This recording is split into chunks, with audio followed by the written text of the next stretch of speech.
3 years ago, in August of 2020, Lukashenko tried to stop democratic revolution in his country, but he failed. If anything, he's flourishing more now than ever. And one woman behind that initiative, who was actually elected as the new face of Belarus, is Svetlana Tikhanovskaya, who joins me now. So if we look at the date now, we're coming up to 3 years since the election happened. What does it mean since that time to you? What emotions are going through you right now? And why does it matter now more than ever that the world pays attention to Belarus? All these 3 years I live with the feeling of pain and fear. Pain for people who have been detained and now taken hostages in Belarusian prisons and actually in Belarus, for those who had to flee our country because of repressions, and fear because you're afraid also for people, because regimes' hands are rather long and people can be detained even, in exile. But what I understood for these 3 years, that issue of Belarus is not only a domestic issue. It became an issue of all the democratic world, because Belarus, when Lukashenko seized power, he's creating threats not only to Belarusian people inside, but also for our neighbors, for European Union and other countries. They deployed nuclear weapons, they created migration crisis, hijacked airplane, now Wagner groups in Belarus, and they're provoking our neighbors all the time. And they're participating in the war in Ukraine. And with the hands of Lukashenko, who is absolutely loyal to Putin, Putin keep Europe in constant stress. And that's why we need support and assistance of democratic countries to help us to get rid of this regime.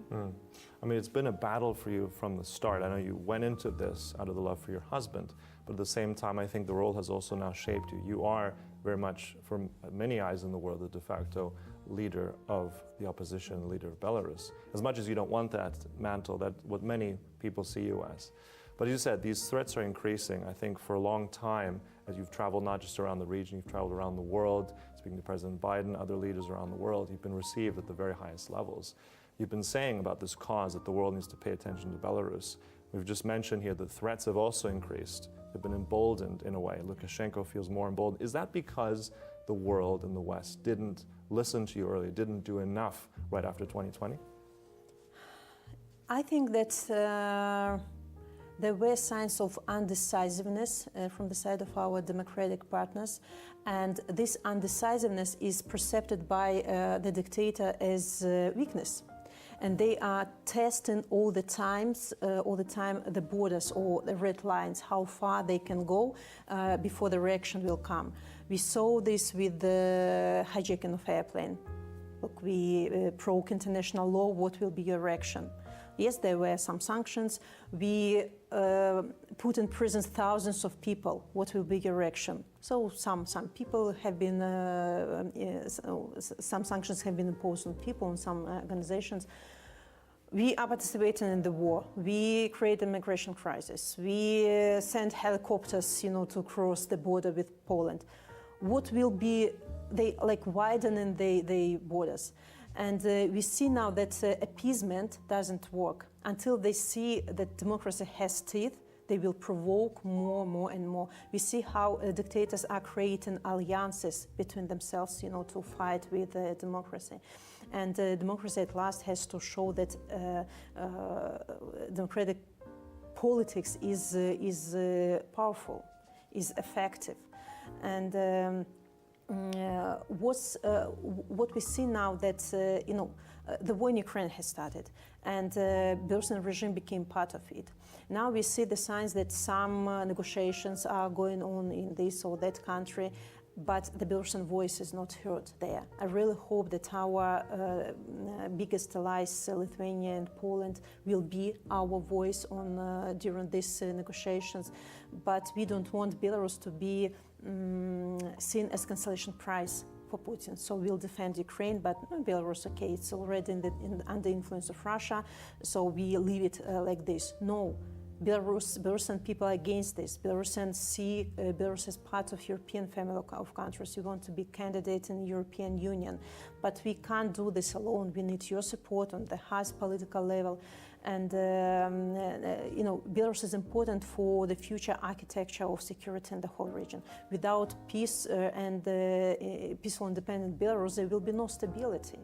Yes, we can defend Ukraine, but without free Belarus, there will be constant threat to our neighbors. Just imagine, almost Russians will be on the borders of our neighbors. I mean, on these threats as well, I'd like to just read a quote here. It's not so long ago, as you said, Lukashenko very much demanding that he actually wanted nuclear weapons. He's saying that he demanded them. It wasn't that Putin has decided to give it to them. And I'll read just what he said. This was some months ago. "We've always been a target. The West have wanted to tear us to pieces since 2020. No one has so far fought against a nuclear country, a country that has nuclear weapons." If you hear that, I mean, has he always been this desperate? Is this also another ploy by Putin to try and force him into this? Because we're looking at Lukashenko, and is it someone being used, or is he doing this on his own accord, or is it something in the middle? How do you see him acting out these new, as we said, provocations, aggressive steps? Is this coming from his desire, or he knows he can get away with it? As for nuclear weapon, it was always Lukashenko's dream to have nuclear weapon in Belarus. He always complained that we didn't have to get rid of nuclear weapon, back in 1990s. And you can't say that Putin makes Lukashenko to do something. Lukashenko and Putin has a symbiotic friendship. They are using each other. And Lukashenko, there is no more pro-Soviet or pro-Putin or pro-Russian person in Belarus than Lukashenko. And now he is ready to sell our country to Russia just to keep in power. He wants to survive politically. He wants to prove to himself that, yeah, I can manage to do this. Yes, I don't have support of Belarusian people. Yes, I'm not recognized as a legitimate leader in a democratic, normal world, but with the help of brutality, terror, threats, nuclear weapon, Wagner's, I can do this. So he thinks only about his own power, not about country, not about our surroundings, but about himself. So he's the same brutal as Putin, and actually Belarus became a playground for Putin. They were testing tortures, they were testing brutality, terror in our country, and now they're doing the same, almost the same in Russia. And Lukashenko is always here because he's very cruel, he's very selfish, and he can sacrifice with people's life just to have profits. Mm-hmm. I mean, you mentioned earlier there have been thousands already in prison in Belarus. Thousands have fled, hundreds of thousands have fled really the country even before 2020. These repressions continue, but also at the same time, Lukashenko at first tried to dismiss you. He's had some, very, I'd say, damaging attacks last time we spoke about saying that women are not ready to lead, it's against our constitution, you're not strong enough. Now, some months ago as well, there was a conviction in absentia against you, convicting you to 15 years imprisonment. Is he afraid of you? Maybe he doesn't afraid of me personally, but he is afraid of what we have created. We managed to stay united as Belarusian people despite all the attempts of Lukashenko to ruin civil society, to ruin our national identity.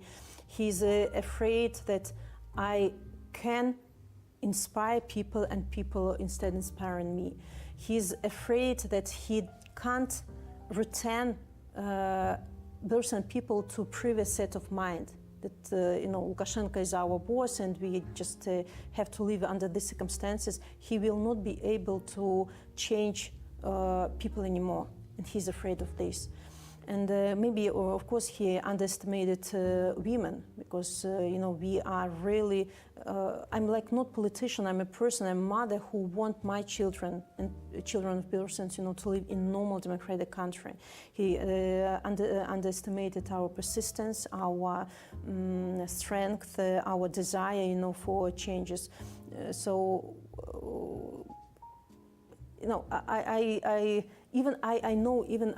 For some reason, I will not be able to do what I'm doing. There will be another person who will continue to fight. Because now all the Belarusians who fled the country and those who are inside, they are feeling this responsibility for those who are now in prisons, who sacrificed their freedom, some their lives, to give us the opportunity to move further. People are being tortured in jails, and people really don't have other hope than hoping on us, on Belarusian people. So Lukashenko will not be able to change us, and he knows this, and that's why he's looking for support from Putin and is doing everything. He's asked, he's ordered to just only to stay in power. Yeah. As you said, Lukashenko can't change you or his people. That mood is changing now. It's a genie out of the bottle, if you will, in a sense, that democracy is out. I remember I was struck by one anecdote last time we spoke about your daughter and your daughter's favorite colors. And she said that it was violet and Belarusian. Yeah. And then Belarusian as the flag, right? This white, red, white, these new colors. So even for a child, she knows what's going on. Also, tell us a little bit about that identity, that reawakening of Belarusian identity now. How's that shifted in that time since 2020? I think 2020 really empowered people to strengthen all the Belarusians.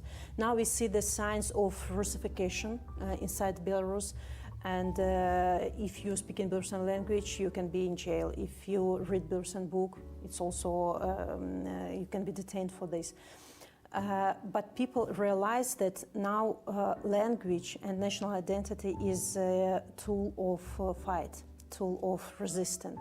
And Lukashenko wanted to suppress everything Belarusians, but instead of this, it galvanized blossoming of all Belarusians. I'm so inspired to see how more and more Belarusian people speak Belarusian language. We are promoting, with the help of our partners, Belarusian culture to the world. We are rediscovering Belarusian. We want movies to be translated into Belarusian language. It's difficult. We want Belarusian language to be in Google system. It's also difficult. But we step by step, we win small victories. And so it's so important for us. And people study and people understand why it's so important to save our nation. And also, I'm struck by the fact that you're always very humble. You went into all this because of, we said earlier, the love of your husband. You didn't want this. You didn't want to be a politician. Also, when I hear you now, you're still saying you're a mother first. You want others to carry on this fight. But circumstance and fate has chosen you of that. You've been going around the world, being received as very much as you were the leader. You are the leader, the elected, president-elect, as you said, I think right at the very beginning in 2020 there after the elections. After 3 years, that's already some time. Do you feel more comfortable in this role now? Dare I say, do you feel now more presidential as you did those 3 years ago? I feel more comfortable in this role only because I'm more experienced. Because I know I understand how this political world is working, how to communicate with the politicians, with people, but I still don't have these political ambitions. Mm-hmm. I still don't want to participate in new free and fair elections. I want to be useful, but not in this role. I really believe that there are plenty of Belarusians who deserve this place. And I will be with these people as long as people need me. Not because political world is dirty. No, it's not. Because we have such legends in Belarus that politics is dirty. Politics is people, and people really want to help. If people really cherish values they promote, so politics will be fine. Maybe I'm not the leader on the nature. I have to fulfill my role because I have responsibility, but I feel more comfortable just communicating with the people, but not from the huge sense. Mm-hmm. Yeah, but perhaps those are the best kind of qualifications for a new leader. I think this is something that might actually be exactly what not just Belarus needs, but I think many other countries. Just coming now towards the end as well, really briefly. It's 3 years now since those elections. Where do you see yourself now in the next 1 to 2 to 3 years potentially? Do you see yourself back in Minsk as elected leader? Will we have new elections in Minsk in the next 3 years? I will not prognose anything because I remember this feeling of desperate when we were absolutely sure that we will return in Belarus in 1 or 2 months. We didn't unpack our suitcases, because we were waiting for this moment. No one expert now can say when we'll be able to return to Belarus. But what I know is we have to fight every day to work, every day to make this day closer. Maybe I'll just tell you a very personal story. You know, I have my child with special needs, and for 10 years I had to rehabilitate him. I wasn't sure if there was a light at the end of tunnel, but every day I had to work with him, just rehabilitating him, just knowing that it's my obligation, it's my duty. Now the same. You don't know where will be this light, where will be the end. But every day you have to be patient, you have to be persistent, you know, just to get results. So no prognosis, but I honestly, sincerely believe that it will be the case that I will return to Belarus and will hug our relatives, our husbands, wives. Wonderful. As we know that not just Belarus needs it, the region needs it, the world needs it. Fighting for Belarus. Svetlana Tikhanovskaya, thank you so much for sitting down with us. And thank you for watching. It's Sasha Farbach for TVP World, speaking to Svetlana Tikhanovskaya. Goodbye.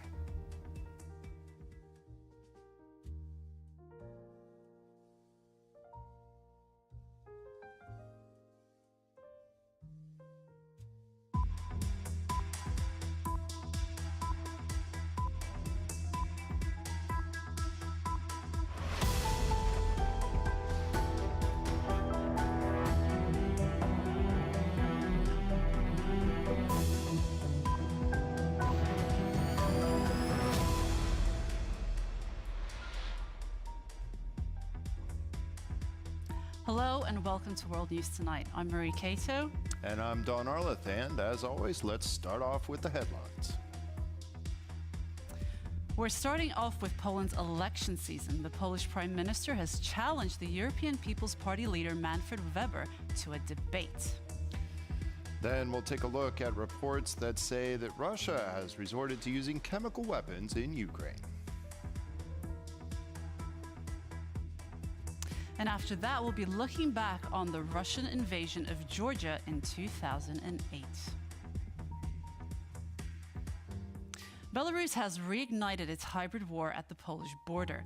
Dozens of migrants are being taken to the border by Belarusian security services and forced to cross into the European Union. The Polish government announced that it will be deploying more troops to increase security at the border. Kazimierz Wysiak has this next report. We are here in eastern Poland, near the village of Maszewo, and behind me you can see the barrier erected between Poland and Belarus by the Polish government. This barrier is significant because it helps the Polish border guard to stop illegal migrants from crossing into the country. These illegal migrants are mostly from Africa and the Middle East, and they are coming here because they are forced to do so by the Belarusian regime. This is the way of the Belarusian regime fighting against Poland and the West. It is trying to destabilize the situation here by sending these people here across the border, even though they don't have proper documentation, without proper IDs, and they are coming here in the dozens every day.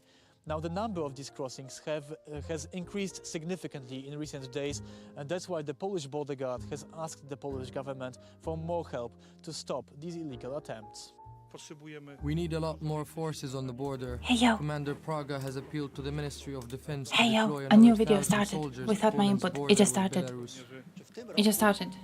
This is technology. In 2023, we Taking over. recorded 19,000 attempts to illegally cross the Also, border. my microphone is falling while down. last year's total was under My 16,000. microphone is In falling July this year, we down. reached a record of Okay, 4,000 okay, people I fixed trying it. to go through. Just kinda. The Polish government has announced that it will be He sending unclipped additional troops here himself. to the Polish This is border. Up to how the 1,000 robots are soldiers gonna take will be over. coming here to aid the Polish border guard. Now, to give you some numbers, to give you some They perspective, just last switched year to a there new were video and then they started on some Polish dude and I haven't followed. I don't know what's happening in Poland. My dude, what's happening in Poland? This year we have Of the German ZDF, he said. European Parliament continue their attacks against the Polish government. In response, the country's prime minister has challenged the European People's Party leader, Manfred Weber, to a one-on-one debate. Oh. Today, the Polish president announced the date of the Polish parliamentary elections, sparking negative comments What do from you some mean, of the same European old? political environments. Manfred Weber attacked the Polish government. On air of the German ZDF, he said that this sort of political opponents Let's will be speak. fought against.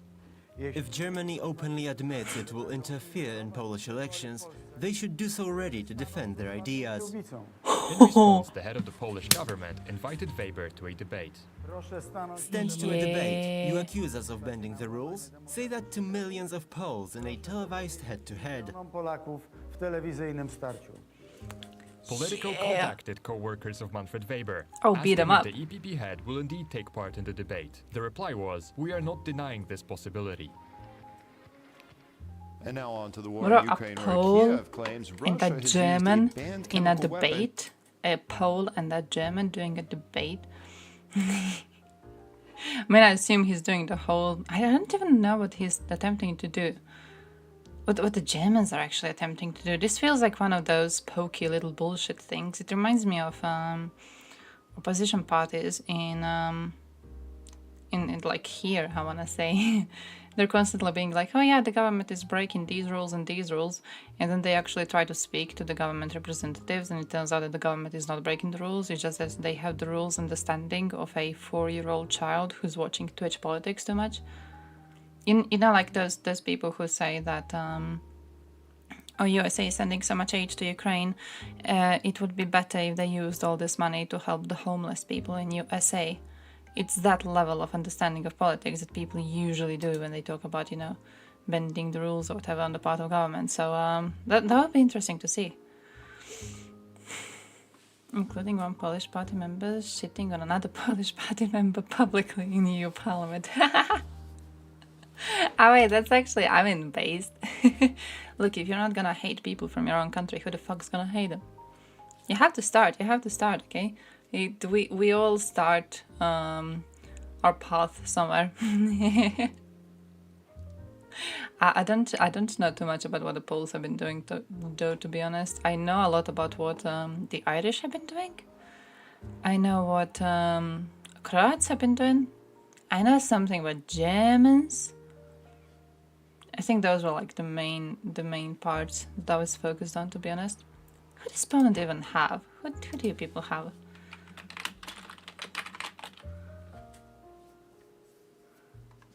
Keep the internal arguing internal. Oh yeah, that's true. I could see that. Yeah. Like, dude, you're supposed to at least try to present the country as unified. This is weird. This is just weird. Looks quite bad, my dude. Now that I look at all of these, like, I don't know what any of them... Hey, Austria! I looked into Austria. That's true. How many do you have? You have 52 losers. Who's normal?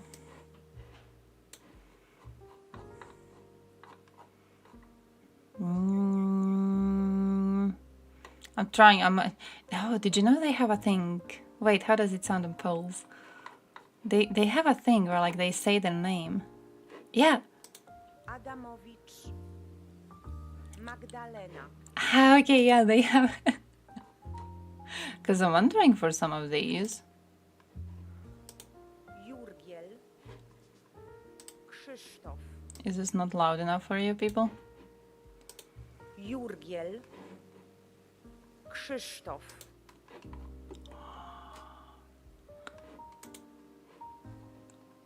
Krasnodębski.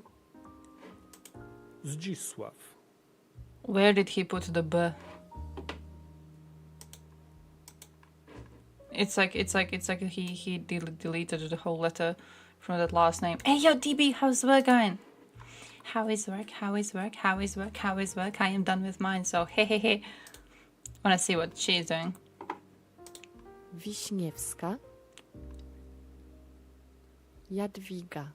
It's always like you have just a bit too many letters, you know? It's like when you hear it pronounced, you're like, ah, okay. But when you say it, you're like, oof. It's like you just have a bit too many letters around. Just a tiny little bit too many of them.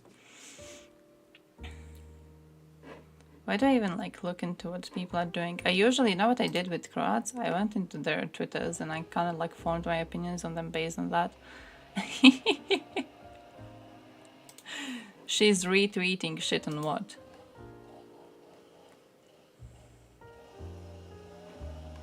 Oh. Oh no. even when the rocket falls on Polish soil and Belarus isn't cold, even though the helicopters invaded our space. And Germany is a NATO ally, is the first to help us. Ah. Wait, so what is she? How the fuck do you people... Do you guys ever, like, remember all of these fucking groups? Because there's way too many of them. I want to make a list of all of them with, like, specific... How the fuck do you have a Eurosceptic group in your parliament? Conservatism, soft Euroscepticism, anti-Eurofederalism, economic liberalism. Ah, that makes sense, that makes sense. So then the comments make sense considering that. I would see that, I would see that, I would see that. Map assistant. I would kind of like to invite you to join me for a debate to be scheduled for the 2nd October. After, bro, that's way too far away.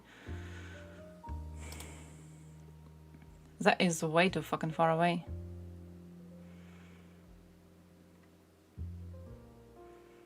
For this sanctions Solidano, that is part of Europe, freedom. That in this part of Europe, freedom and democracy exist today. I'm willing to stand a debate with you about the challenges facing Europe today. However, my citizens are most concerned with problems in Poland because the Polish problems, which are proclaimed in Western Europe, simply do not exist. The migration crisis, about social issues, or about economics. The debate may take the form of a television discussion or via an alternative online platform. Twitch.tv.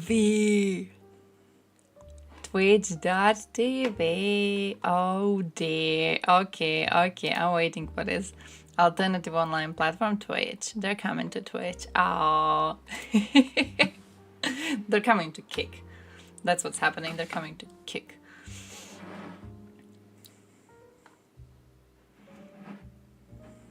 Bro, I wish they had translations. I'm way too uneducated for this.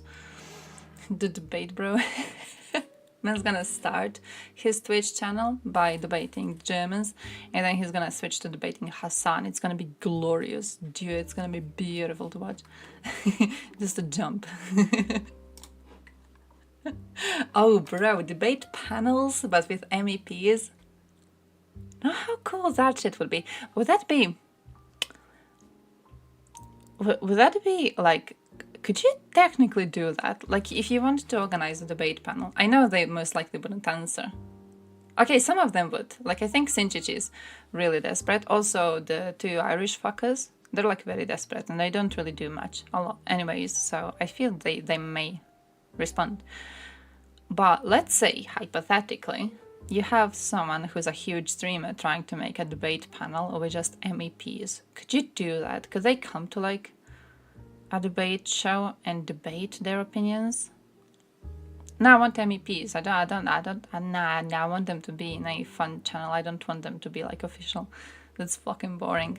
I want there to be a debate, and I want there to be a debate main person. Who's the debate main person? The main person, moderator. I want there to be the moderator. Okay, I want them to do that voting. What's that cringe debate thing? I think Destiny was doing those where you like kick people out if they're boring as shit. We need to do that, but with MEPs. Dude, I would love that. I would fucking love that. Sinčić there in his corner just bitching about I don't even know. Sinčić being like, did you guys know USA is not helping Ukraine out of altruism? Because that is the depth of his ability to understand anything happening in politics. Mick Wallace in the corner, just being high off his balls probably, looking like a homeless person as he always does. That would be amazing. Mick Wallace would be the MEP version of that tanky dude. What's the name of that tanky dude? The one Dylan debated, who's looking positively homeless. That one. Oh, that's Mick Wallace. Mick Wallace is the Irish version of that one. Just beautiful. Democracy skeptics, ain't that just... No, we're not gonna be bullying our poor little conservatives, but like, look. I have found... I don't know how to say it nicely, but like, if there's a party and if they are conservatives, they tend to be very similar to what you would call democracy skeptics. They just don't want to say it. So maybe if you make a party of democracy skeptics, you would actually be, you know, just getting the most honest ones out of conservatives. Because it's usually quite annoying when they go on their whole little tirade over, you know, who should be allowed to vote and who shouldn't be allowed to vote, and how democracy is bad, because democracy means that people with opinions different than theirs are allowed to have some sort of power. No, I don't want a formal debate. I want an informal debate. It will turn into a mess. Good. Actually learning tactics, how to overtalk and turn things around with nonsense. How cool would it be though if you have just, I don't know, let's say 6 people. You do a panel with 6 MEPs and every single one of them is skilled in these things. So they would be like, it would be comparing their skills too. I feel like that would be great, bro. And then also you could give them like shit topics. Oh shit, chat submitted questions. Dude, I need to make that MEP dude make these, because MEP dude was talking to some MEP assistant. Is that his name? The Twitch streamer. He does really good Twitch streams on like European Union, European Parliament, and he did some conversations with actual MEPs. So what I need to do is I need to push him to do debates with chat submitted questions. Would be fucking great. You get like 6 people in a room, each of them making 8,000 euros per month for their political opinions to be voting into parliament, and they have to debate over their opinions on furries or something. Dude, I would love that. I would fucking love that. Just watch any TV program that there's then one party member in. Makes no sense, just emotions. To be fair, that reminds me of our last presidential elections, because but I then actually see that I actually see it as a good thing, because when we had last presidential elections, well, let me show you who we had.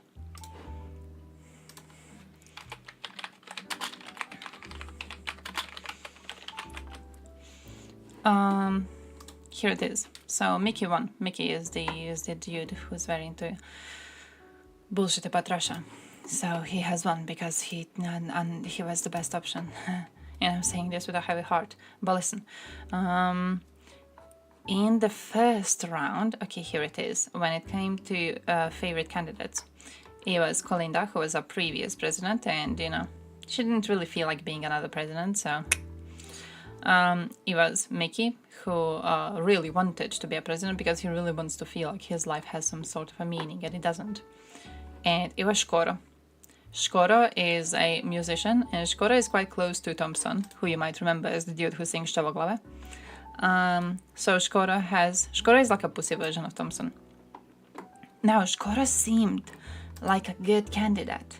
He was patriotic, but like in a healthy amount, right? He is a pussy version of Thompson, so he never actually says nationalistic shit himself. His audience feels a lot of nationalistic shit. His songs are quite patriotic.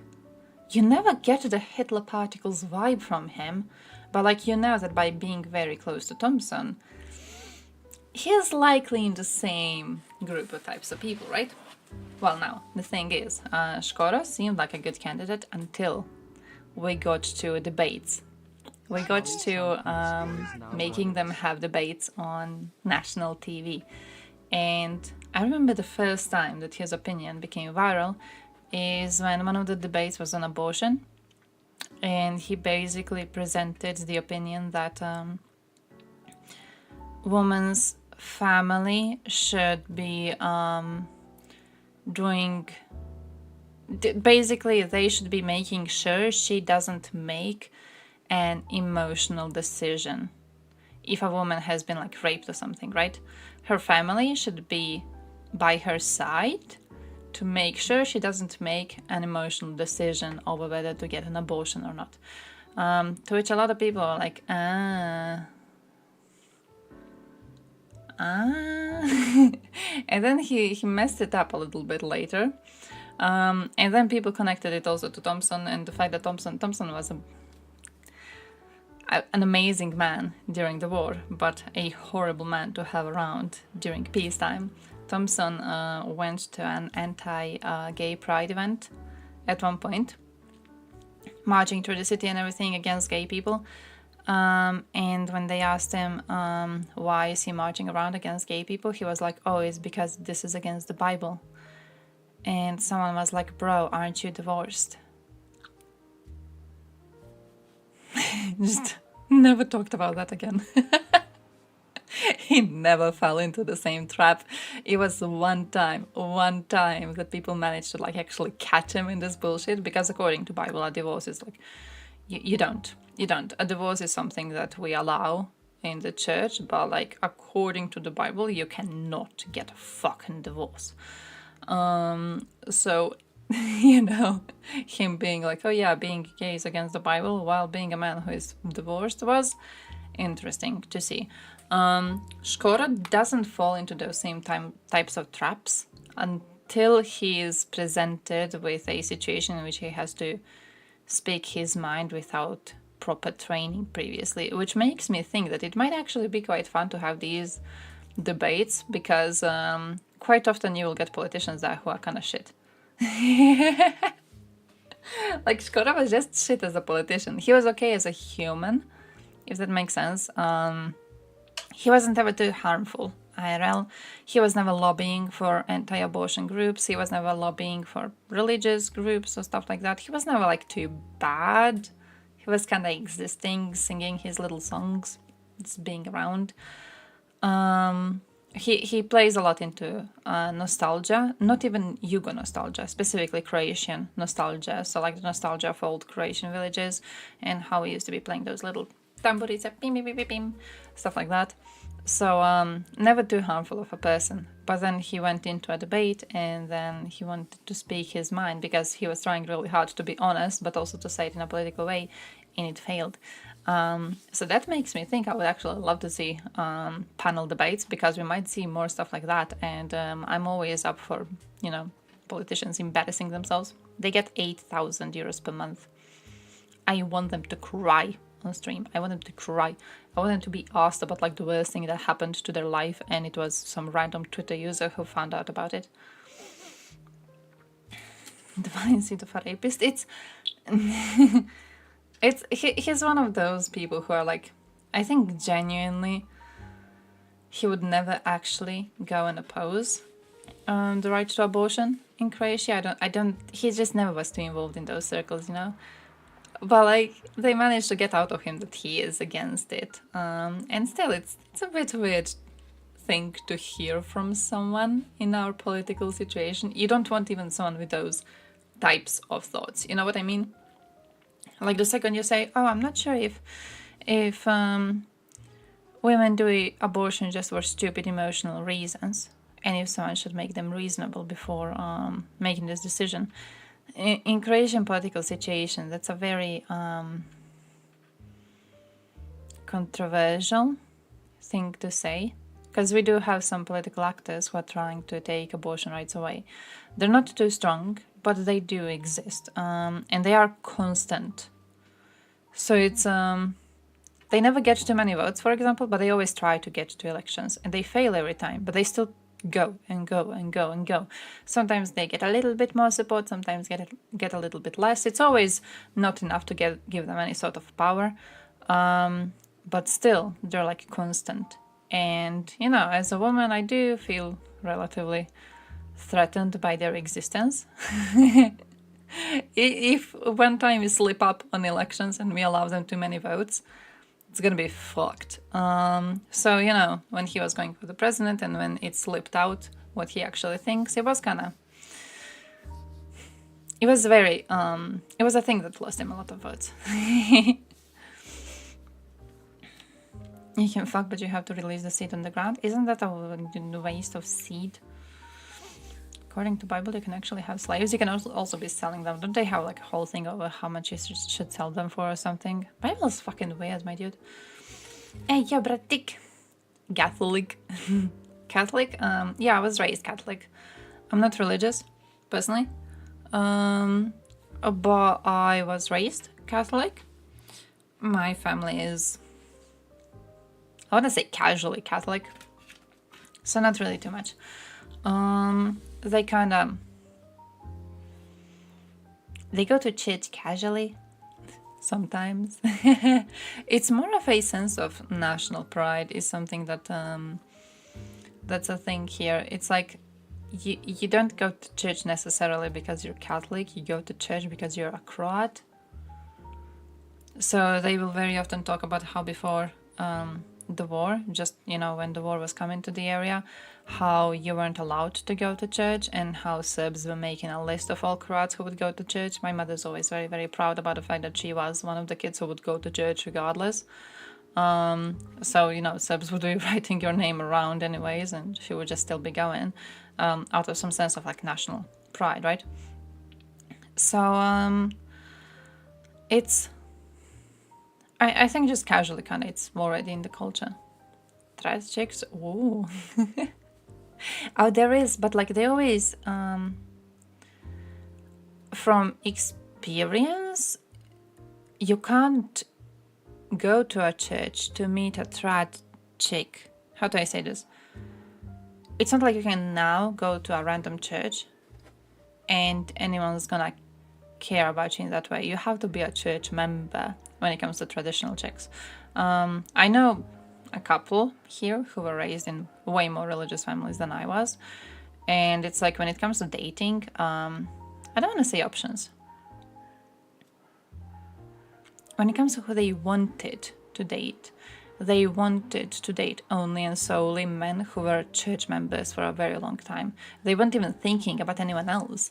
They weren't noticing anyone else. I remember at one point we had a it was like a grandkid of one of the ladies from the village. He was around our age, and he came to the church at one point, and I was like, damn, who's this dude? So I asked her, and she's like, no, I've got no idea. And I'm like, bro, you go to church daily? You don't know every single person going to church? She's like, nah, I don't give a shit. Like, he's not a member. I don't care. Like, we don't mingle in the same circles. He probably came because he was bored or whatever. Which kind of was true, but like, you want to be... Yeah, you have to infiltrate. You have to like actually get into it. The circle is very closed to outsiders, which also I feel like it kind of makes sense. Like if I was a traditional chick and if I wanted a dude who is also a churchgoer, who wants a traditional family, who wants to have 20 babies with me, and we're gonna have a nice little house with a beautiful fence, and he's gonna be working forever, and I'm gonna be at home taking care of babies. I feel like, a safest bet would also be someone around my age who's like been constantly around and I know him.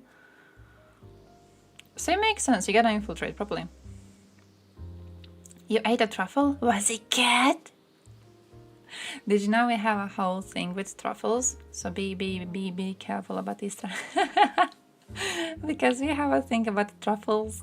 There was actually, I think last year, we had a whole investigation onto this over how much of our truffle is actually truffle.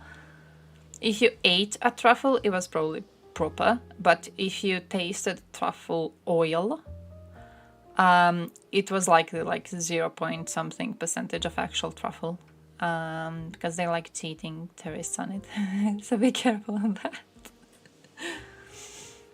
It's okay as a set of generic guide rules for raising a kid, just without all that going to a church business too much. I am like that, yeah. I think it also depends on how you explain church to them, But also, I don't know, when I was a kid, we didn't go to church at all for a while. Between my ages of, I think, around 3. No, it had to be older, 4. To approximately when do you get the bullshit? In your 6th grade? So that would be like what, 12? We didn't go to church at all during like these very formative years.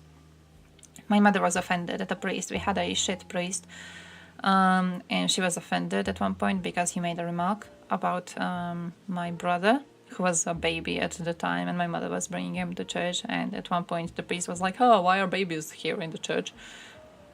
And she was like, what? And he's like, oh yeah, no, you shouldn't be bringing babies in, they can disrupt the service. and she got so offended that she just like walked out, didn't come back until that priest, I don't know if he died or went to pension, but he was gone. So, you know, when it's about going to church, I didn't really experience it too much as a kid. And then when we started going, I was just like having fun with friends. So I would just go because it was fun. I remember reading about like positive effects of organized religion when I was in my edgy atheist phase.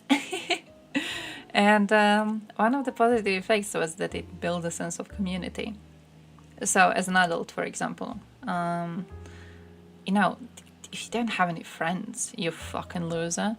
And you don't really have a job or whatever that you feel connected to, so you never really get a sense to feel like a part of something. Church is a relatively okay thing. Especially, I don't know how good churches, you know, in your area are. We have one here which is like but we have another church here which is like really good when it comes to events.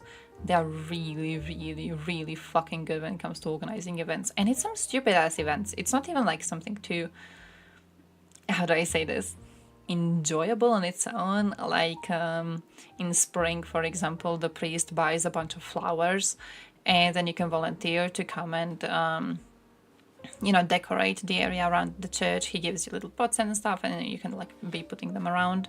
You can volunteer to come cleaning the church. So before every service, there's the evening before, you can volunteer to come with a group and you can come clean around. It's nothing that's like too big. He recently opened a coffee shop, so I'm not sure how that's gonna go. It's an official church coffee shop. You get just I don't know if it's normal coffee. I still haven't been there. I'm kind of hoping I'm gonna get like that a little crossing chocolate, you know, on the foam or whatever. But it's a good way to keep people kind of connected, and I think churches are good for that reason. Truffle flakes and a proper steak 10 years ago. Oh, nice. Okay, that sounds good. That sounds good. Holy water. Holy water is... I tasted the holy water once. It was really salty. I don't know what they put in that shit. But also I know that holy water here is just normal tap water. So it wouldn't really be a difference. It's... How to say this? I'm not doing a comparison when I say it's just normal tap water. I'm saying it literally is just normal tap water because the spring has dried out a few years ago and they just introduced tap water to the area. So now there's tap water. It's just constantly going through and people think it's a natural spring and it's not. Apparently it already healed a few people, so what do I tell you? How dog is doing great. The dog is doing great. She's fat as fuck. So she's enjoying her life. Job's doing horrible. I can't wait to leave. It's actually soon. It's gonna be 2 months at the job. So ayo. Please probably came in it. No, I would.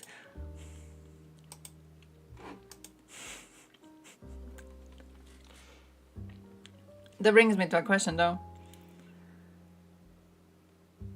What happens, hypothetically? Would it like be up in the water? Or is it like whoosh, whoosh, whoosh, whoosh, whoosh? You know what I mean?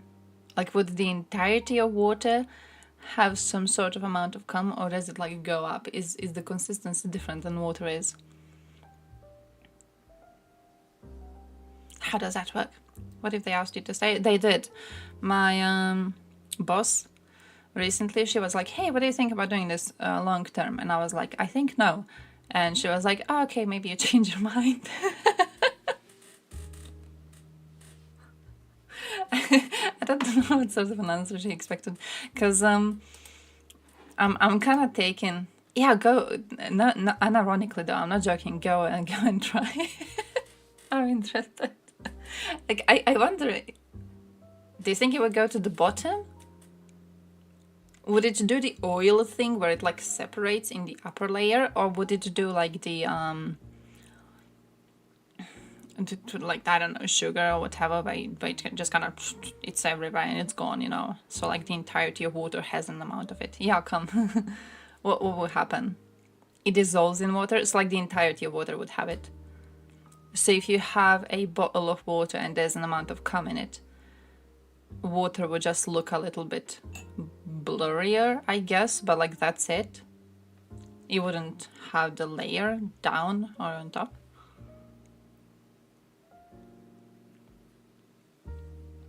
Sperm's a vegetable, excuse me. Yeah, what is so like salt? Could be. I've never thought about it, really. Anyway, I had videos that I wanted to show you, and we just spent half an hour talking about cum. So that wasn't good. That wasn't good. What did I save? This. Russian ruble is crashing.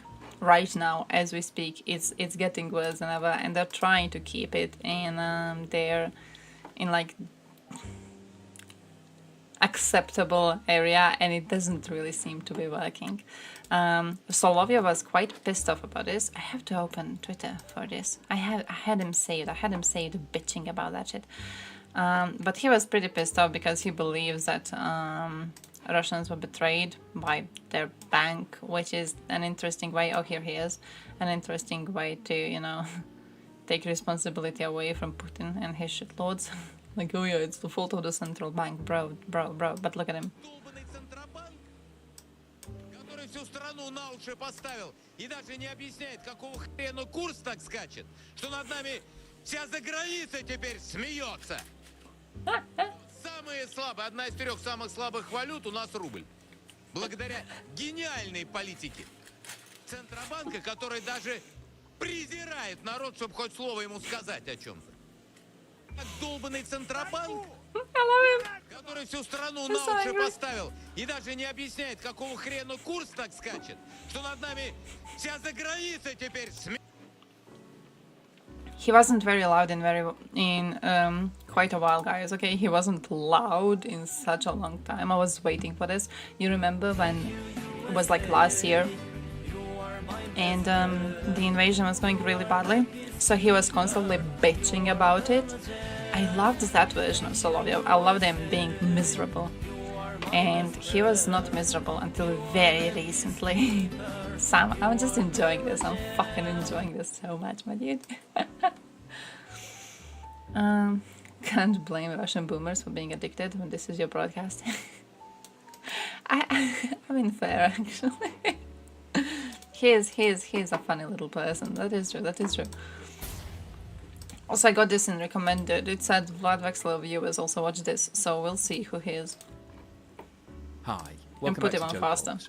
In today's episode, I want to talk to you about the Russian ruble and the Russian economy. A commonly accepted principle in economics is that the strength of a country's currency is directly related to the strength of its economy. If a value of a country's currency is increasing, it generally means that there's demand for that currency and therefore indicates that the economy is doing well. However, when a currency is performing badly, it often indicates that there are underlying problems in that country's economy. Immediately following Russia's invasion of Ukraine, there was a dramatic fall in the value of the Russian ruble. However, there was an immediate bounce back. And a lot of commentators at that time said that this proved the underlying strength of the Russian economy. However, over the course of the last 12 months, we have seen a dramatic decline in the value of the Russian ruble. So in today's video, I want to look at what's been happening to the exchange rate between the Russian ruble, the US dollar, and the euro, which historically represented the strongest trading links to Russia. I then want to go on to look at what's happened between the Russian ruble, the Chinese yuan, and the Indian rupee, because China and India have now become 2 of the largest trading partners for Russia. We'll then go on to look at what's happening with Russian trade, because Russian exports are intrinsically linked to the value of the ruble. You know that's Bosnian pronunciation too. And then finally today, I wrap up with my summary. So what I think is happening with the value of the ruble, we say euro. what the implications of 1 euro, 2 euro. Bosnians say 1 euro. This chart shows the movement between the US dollar and the Russian ruble over the course of the last 12 months. And as we've discussed before on the channel, when we're comparing 2 currencies, we generally look at the strongest currency first, the one that has the highest value. So in this chart, we're comparing the value of 1 US dollar against the equivalent amount of Russian ruble. rubles. So the upward trend in this chart indicates a weakening in the value of the ruble. The dollar has been getting proportionately stronger against the ruble over the course of the last 12 months. This time last year, one US dollar was trading for around 59 Russian rubles. No. Today, it's trading They are about for to more be than Europe 97 civilization. rubles, which reflects a fall in value of Yes. the Russian ruble of 62% in the last 12 months and 33% in the last 6 months. In Serbia they And if say we change the scale Europa. of this chart to show what's been happening over the Europa. course of the last Europa. 5 years, you can see that the It current reminds me of that. exchange rate is the worst rate that the Euro- ruble has been trading euros, at any euros, point, euros. excluding the exceptional fall in value that was seen in the Oreos. 2 months following Russia's invasion of Ukraine. And if we expand don't the chart to stop show what's been yourself happening eating over the them. last 10 years, you can see Here you that go. today's rate is significantly worse than any point over that period. And finally, the chart for the last 25 years shows how by the way, I got significantly new the beer. Russian ruble has fallen in value over that New period. Croatian Now, craft you may be beer sitting there just thinking, dropped. does this really I got matter? the Has Russia actually blonde been doing ale that much version. trade with the United States 'Cause over I was the like, the course fuck of is last blonde ale? 25 years? So I And grabbed the it. answer to that is that the exchange rate between the Russian ruble and the US dollar is actually Euro. very important to the Euro. Russian economy. Euro. Because historically, the Euro. main products that Russia has been trading Euro. in the international markets, Yeah, being one of our oil and celebrities natural made, gas, are some benchmarked craft in beer. US dollars. And I was like, despite President Putin's attempts to introduce the ruble Euro. as a benchmark for international trade, the vast majority of all deals that are still done globally are benchmarked in US dollars. So therefore, the exchange rate between the Russian ruble and the US dollar is Euro. important to Russia. So I'm And gonna therefore, the fact retake that it. the Russian ruble has fallen in value by more than 62% over the course of the last 12 months is going to hurt the Russian economy. Ale, but it can't drive well. This chart shows the movement in the exchange rate between the euro and the Hey. Russian ruble over the course of the Euro. last 12 months. This time Euro, last year, euro. 1 euro was trading for around 60 Russian rubles. Today, it's trading for more than Hon, 106, hon, euro. which means that over the course of the last 12 months, the ruble has declined in value against the euro by 75%. And over the course of the last 6 months, we have seen a decline of 36%. And if you look at the shape of this chart, you can see Losers. that there has been a consistent decline in the value of the ruble over the course of the last year. And if we expand the scale of the chart out to show what's been happening over the last 5 years, you can see that the shape is very similar to what we looked at for the US dollar. The current exchange rate is the worst that the Russian Where? ruble has traded at any point in the last 5 Where? years, excluding the exceptional and Where? short-lived fall in value that was seen following Russia's invasion. Friendship of be Ukraine. like, give me If we 4 expand the chart out to show 20s the plus 10-year 9 position, you can see that widows. the current rate is by far the worst that the Russian ruble has traded at. And the chart for the last 25 years shows the significant decline in the ruble. Now, the reason that the exchange rate between the Russian ruble and the euro is important to the Russian economy is that over the course of the last 10 years, Europe has been the single biggest market that Russia has been selling its fossil fuels into. Euro. Geographically, Russia is very close to Europe. How they and actually actually it built say. a variety of pipelines to deliver oil and natural gas directly to a lot of its Ich habe eine customers. Euro. And because of the large amount of business that Russia was doing with Europe, a lot of the contracts that it agreed with European countries were actually benchmarked in euros. So the euro was the Euros. second most important currency for Russia historically. Now, unfortunately, from Russia's point of view, since the invasion of Ukraine, the vast majority of Europe, including all of the EU, have decided that they no longer want to buy any Russian fossil fuels. So the amount of trade that Russia is Sucks to doing be you. with Europe right now is at an all-time low.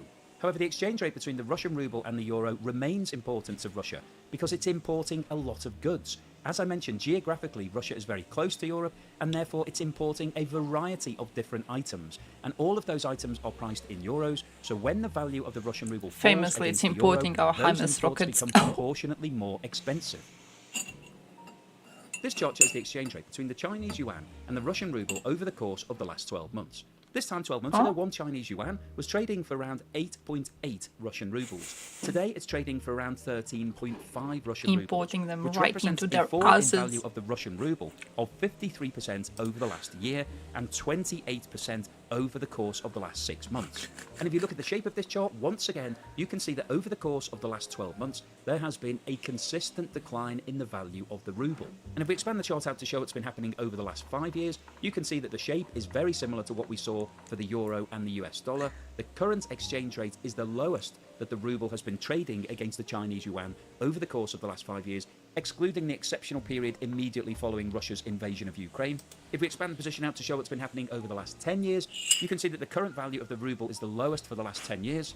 And if we expand the chart out to the last 25 years, you can see the significant fall in the value of the Russian ruble over that period. And if you've been following the channel, you'll be fully aware that over the course of the last 18 months, Russia has made significant efforts to increase the value of its trade that it's doing with Oh China. yeah, these efforts China are is now Russia's single not working largest anymore. trading partner, both for the export of oil and natural gas, but also They're doing importantly, something. for I wonder if he's imports. gonna say and it. Therefore, the value of the Russian ruble against the Chinese yuan is really important to the Russian economy because it's importing a vast array of goods from China. And as the value of the Russian ruble falls, that means that the cost of all of those imports is becoming proportionately more expensive. And of course, when you have an increase in the cost of your Proportionately more imports, that starts to expensive. drive up inflation. And I think one thing that's been really interesting over the course of the last 12 months is the benchmark currency for the trade that Russia is now doing with China. Immediately following Russia's invasion of Ukraine, President Putin went onto the front foot and made an announcement on live TV that all unfriendly nations, being the majority of Europe, would need to make all of their future payments in Russian rubles. And the reason that President Putin did that is that he wanted to establish the ruble as the new petrocurrency. Rather than benchmarking everything in US dollars, he wanted everything to be benchmarked in rubles. And that same principle applied to the trade that Russia was doing with China. However, there has been immediate pushback on that from China, and China has refused to do its contracts in rubles, but rather the contracts are now being agreed in Chinese yuan. And what that's done is driven up the demand for Chinese yuan and also the value. And what you can clearly see from these charts is that over the course of the last 12 months, the Chinese yuan has increased in value and the Russian ruble has fallen in value. So unfortunately for President Putin, nobody has agreed to his terms and conditions, nobody wants to pay in Russian rubles, and therefore the demand for Russian rubles has fallen significantly. This chart shows the movement in the value of the Indian rupee against the Russian ruble over the course of the last 12 months. And I think what's really interesting about this chart is that this time last year, the Russian ruble was actually stronger than the Indian rupee. 12 months ago, one Indian rupee was worth 0.75 Russian rubles. However, today, one Indian rupee is trading for around 1.17 Russian rubles. So that represents a fall in value of the Russian ruble of 58% over the last 12 months and 33% over the last 6 months. And if you look at the shape of this chart, you can see that there has been a consistent decline in the value of the Russian ruble against the Indian rupee. If we expand the chart out to show what's been happening over the last 5 years, once again you can see that the value of the Russian ruble is the worst that it's been, excluding the immediate fall in value following Russia's invasion of Ukraine. The value is the lowest that it's been at any point in the last 10 years, although it did come very close to the current exchange rate back in 2016. And the chart for the last 25 years shows the significant fall in the value of the Russian ruble against the Indian rupee over that period. And of course, the reason that the exchange rate between the Russian ruble and the Indian rupee is important is that Russia has significantly increased the volume of business that it's doing with India. That's a huge fucking difference. There are a variety of factors that influence the exchange rate between two currencies. However, one of the biggest factors is trade. If a country is exporting lots of products, then generally speaking, there will be demand for its currency, and so the value of that currency will rise. And as I'm sure you'll be aware, Russia is a net exporter. It has lots of valuable raw materials that the rest of the world want, such as oil, natural gas, and wheat, and historically there is strong demand for Russia's goods. However, as you'll also be aware, as a result of Russia's invasion of Ukraine, a lot of countries that were previously buying Russian products decided that they no longer wanted to continue with that trading relationship, and sanctions were applied against the Russian economy. And the sanctions have therefore had a huge impact on both the demand for Russia's products and the value of the ruble. This chart shows the daily value of Russian fossil fuel exports dating back to the 1st of January 2022. Now, in terms of the colour coding on this chart, the blue section at the bottom represents the value of coal exports. The large purple section above that represents the value of crude oil, which is obviously the biggest single export that Russia has. The light brown section above that represents liquefied natural gas. There is a very thin blue line representing liquid petroleum gas. The lilac section above that represents refined oil products, and the orangey brown section at the top represents pipeline gas. Should be even lower. So Why we is start it? off by looking It's at the not low situation enough. in January 2022, which was prior to Russia's invasion of Not Ukraine. low enough. You can see that at that time, Russia's total daily revenue from the sale of fossil fuels was around 775 million euros, which equates to around $850 million. Now, if you look at this chart, you can see that there are 3 vertical dotted lines, which mark significant milestones in terms of Russia's international trade. The first of these is marked on the 24th of February 2022, which was the day that Russia commenced its invasion of Ukraine. And interestingly, if you look at what happened to the total revenue for Russia, you can see that immediately following the invasion, there was a significant increase in the total daily revenue, which reached around 1.2 million euros or $1.3 million. And the main driver for that increase in total revenue for Russia was the significant increase in the price of natural gas. a lot of Europe was entirely dependent on those natural gas supplies for the production of electricity, and therefore a lot of countries had to keep buying Russian gas, and the cost of that gas increased by around 4 times. So this represented a huge increase in the total revenue that Russia was earning. However, since that point we have seen a consistent decline in Russia's total revenues as a result of the fact that most of the countries in Europe decided that they no longer wanted to keep buying all of these Russian fossil fuels, and so strong efforts were made to find alternative suppliers. However, as we've discussed many times on the channel before, it's difficult to be able to replace natural gas supplies because the only way of doing that is to buy liquefied natural gas, and in order to convert that liquid gas back into a gaseous form, you need a regasification facility. So it took a lot of the countries in Europe around 12 months to be able to find alternative suppliers. If we then look at the other 2 milestones that are recorded on this chart, the first of these was the 5th of December, which is when the European Union introduced an outright ban on the purchase of all seaborne transported crude oil from Russia. And then we have the 5th of February, which is when an outright ban was introduced on the purchase of all seaborne refined oil products for the European Union. And you can see that following the introduction of both of those bans, there has been a reduction in the total revenue that Russia is earning both from crude oil and also from refined oil products. It's and if we look at the situation right now, you can see that the total daily value More of sanctions, Russia's fossil please. fuel exports is around 500 million euros, or More around sanctions, Europe, $550 Daddy. million, which means that compared to the level of trade that Russia was achieving back in January 2022, so before the war started, Russia has seen a fall in its daily revenue of around 35%. However, if we compare the Not level enough. of trade that Russia is doing today with the spike Not that was seen immediately following the invasion of Ukraine, there has been a Should have fall been of embargoed around on the first 60%. day. And the I reason don't know I'm why showing we're these doing figures and this. going through it in some detail is that the demand for Russian fossil fuels has a direct link to the value of the Russian ruble. And the 60% fall that we've seen in the level of trade that Russia is doing with the rest of the world is almost the same as the Soy. fall in the value of the ruble that we've seen over the course of the last 12 months.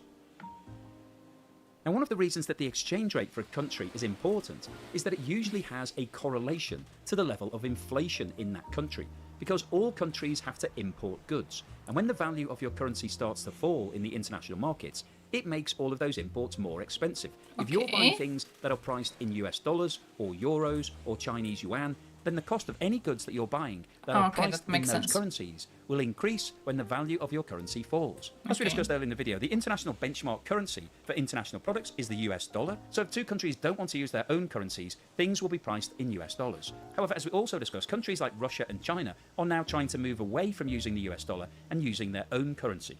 Now, prior to Russia's invasion of Ukraine, Russia's largest trading partner was Europe. However, over the course of the last 18 months, that situation has changed, and Russia's largest trading partner is now China. And Russia is now importing a massive amount of goods from China. Now, as we saw earlier in the video, over the course of the last 12 months, the value of the Russian ruble has fallen by 53% against the Chinese yuan, 75% against the euro, and also 62% against the US dollar. So what that tells us in terms of true, imports mighty is that the communists would cost have done of it all of already. those imports has risen significantly for Russian consumers. So you would have expected inflation to have increased dramatically. However, this chart shows the But- official rate of inflation published by the Russian authorities over the last 12 months.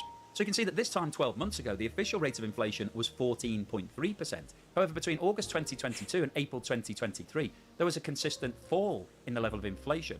And in fact, in March and April, there was a dramatic fall from 11% in February to 3.5% in March and 2.5% in April, which was exactly the same time that the value of the Russian ruble was reducing significantly. Now, in May and June, there has been a very slight increase in the level of inflation, and it's now sitting at 3.2%. But when you compare that to the rest of the countries in the G20, Russia currently has one of the lowest levels of inflation. And this simply doesn't make any sense because, as we've discussed in this video, the value of the Russian ruble has tanked over the last 12 months. And therefore, the cost of all of those imports should have risen significantly, and we should be seeing high levels of inflation. And the fact that we're not seeing high rates of inflation really does throw a question mark over the credibility of these figures.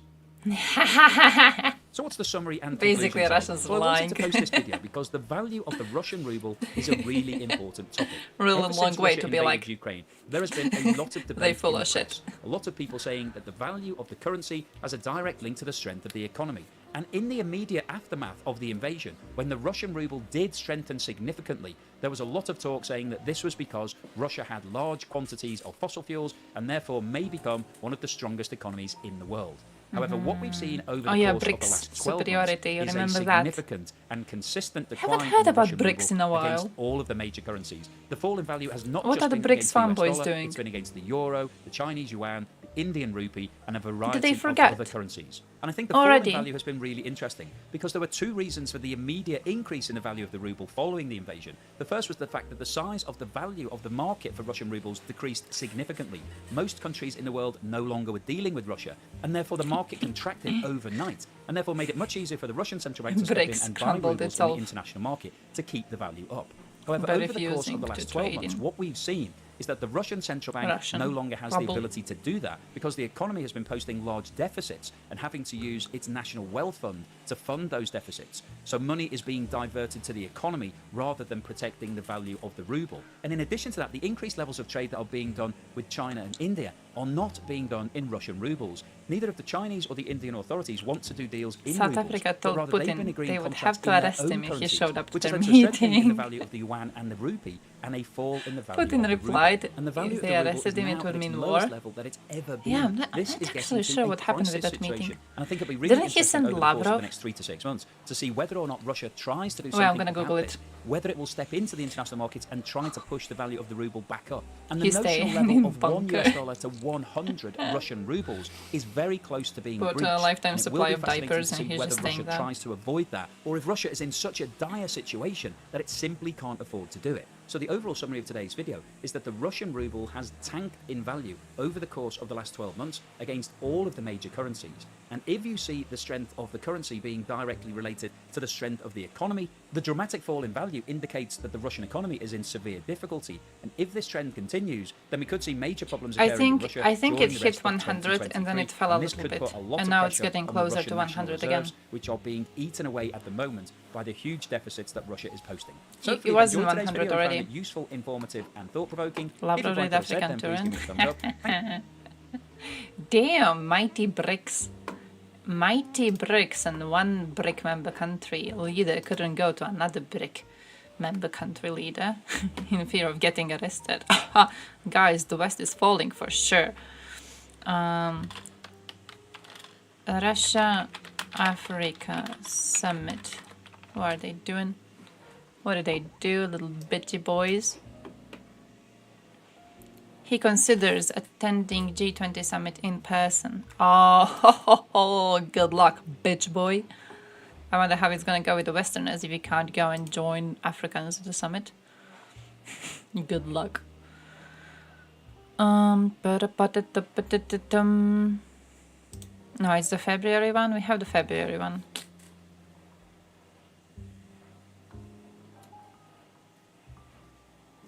The news are from February. Photo exhibition dedicated to it.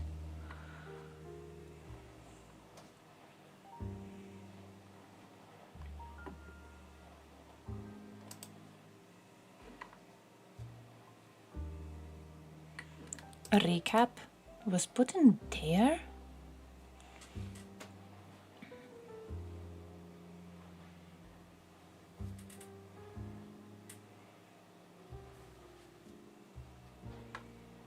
Can't find if he was there like in person or if he attended not in person. They're not saying it. They're just saying some people were there in person, some people were not. I don't like that. I want to know who was like physically there. Beer day. I bought a new beer. I need to try a new beer, but I'm still having my coffee. Oh shit! Before they were executed, many of them had rights. God. Yeah. Free Ukrainian people. Fuck.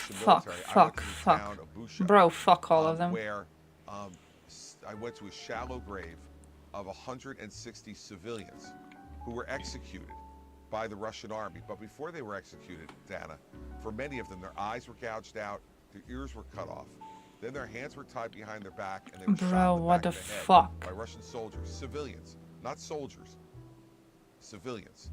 And then Russian soldiers went in and raped the mothers and the daughters that were in the house after the men of the house had been killed. I want them to know about the atrocities that were being and are being committed against the free Ukrainian people by the Russian military. After a while, I don't know, there's something so weird about this. Like, after a while, I I don't know. It's like weird, a bit weird to be doing these types of talks. I don't know what was the entire interview, but like, bro, without calling for immediate surge in weapon supply so Ukraine can defeat Russia as soon as possible. It just, I don't know, after a while it feels like we're just... I'm kind of sussed out about the ways a lot of these conversations are happening. This is so weird. It's like, oh yeah, want me to tell you a horror story? Let me tell you the worst things I've seen happen. And then it's just that, you know, it's like, oh yeah, these are the horrible things I've seen. Hey, when I hear more horrible shit I've seen, these are the horrible things I've seen. Hey. And you know what else I have seen? War. Like, okay. But like, are you doing something? Are we calling for more weapons to be given immediately? Are we calling for more tanks? Are we calling for air support? What are we doing? Are we just, I don't know, gathered around a fire and sharing horror stories of, you know, who saw the worst mutilated body of a civilian? Yeah, no. It's a weird feeling. I don't know, maybe in the rest of the interview, I hope he does mention the need for more aid to be delivered much faster so Russians can be defeated much faster and so we can help save more Ukrainians. But I don't know, very often this just seems like, you know, clipping atrocities so people can go, wow, horrible thing, horrible, and then they move on with their day, and then that's that. What if Russians hit too much? That's true. What if Moscow gets too destroyed? What are we gonna do then? Huh? Come on. Poor Russian refugees, my bro. the fucking war criminals. The one who got the apartment in France after he wrote a book about how he did war crimes with Wagner. Or the other one who went to Turkey to brag about killing Ukrainians while on a fucking vacation there. All of those. the ones who got their asses beaten up in Montenegro.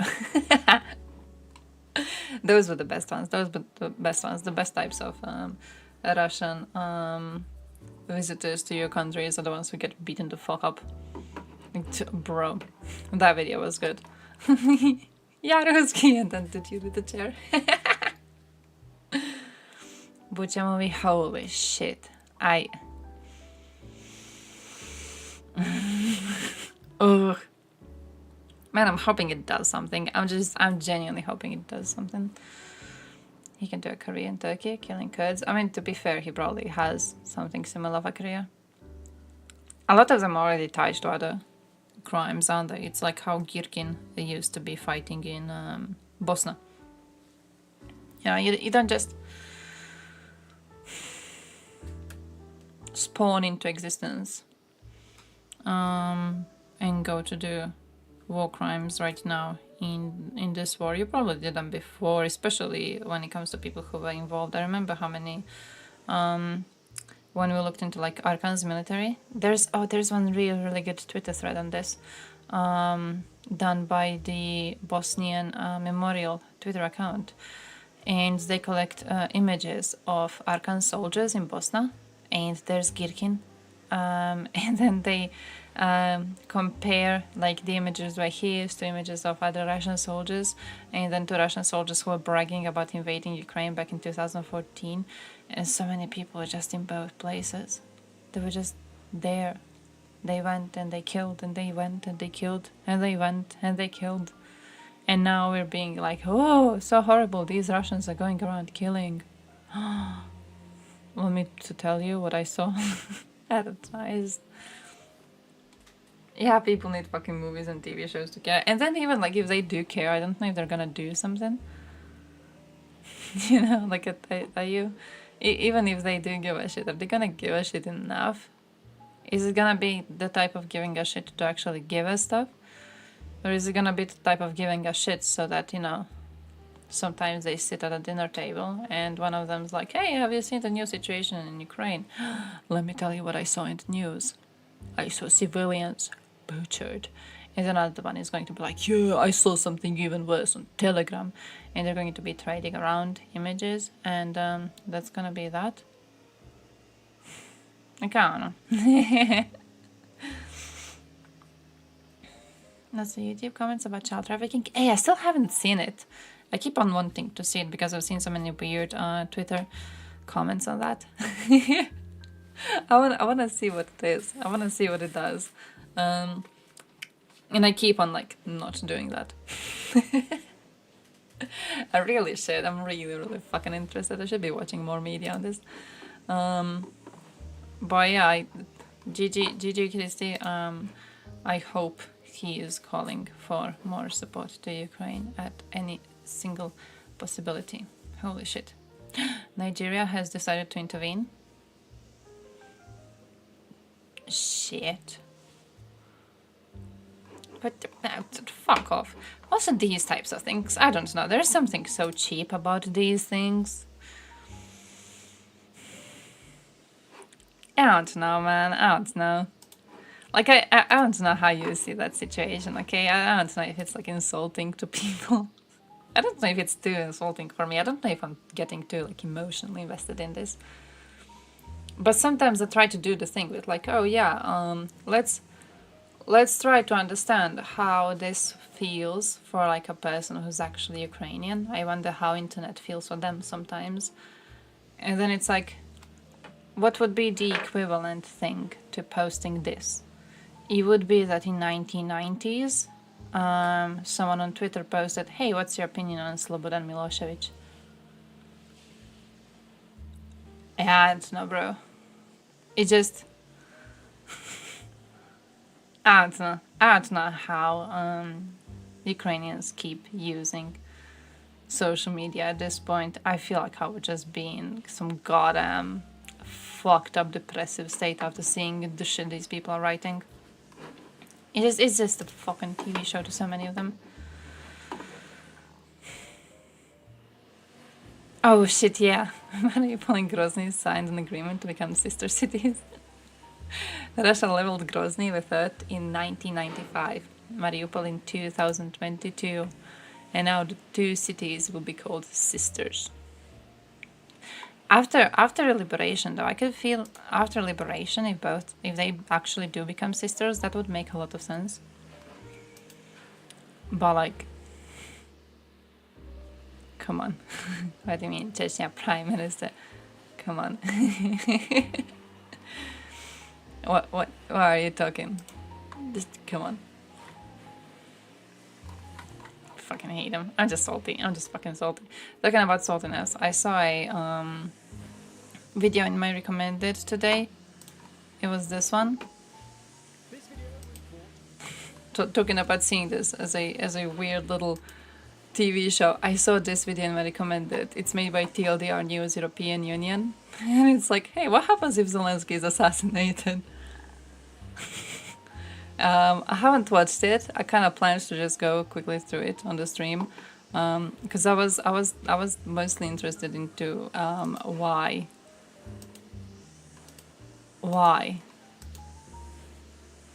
Just overall, what goes through your mind when you're like, hey, you know what would be a topic for our next video? What happens if the Russians actually manage to kill Zelensky? Like, what's going to be the aftermath of that? Why would you... It's such a stupid little thing. It's not even like, what happens if Zelensky gets removed from power or something? It's such a stupid little thing. Why is it made? So, overall, I wanted to see, because I haven't really gotten TLDR News EU as like a weird enough source to be making videos on this. Maybe it's actually like normal. I don't know what it is. It's a weird ass topic to be thinking about in the first place. Is it not? Oh, by the way, allegedly, yeah, Ukrainian woman was arrested. I don't know if you've seen that.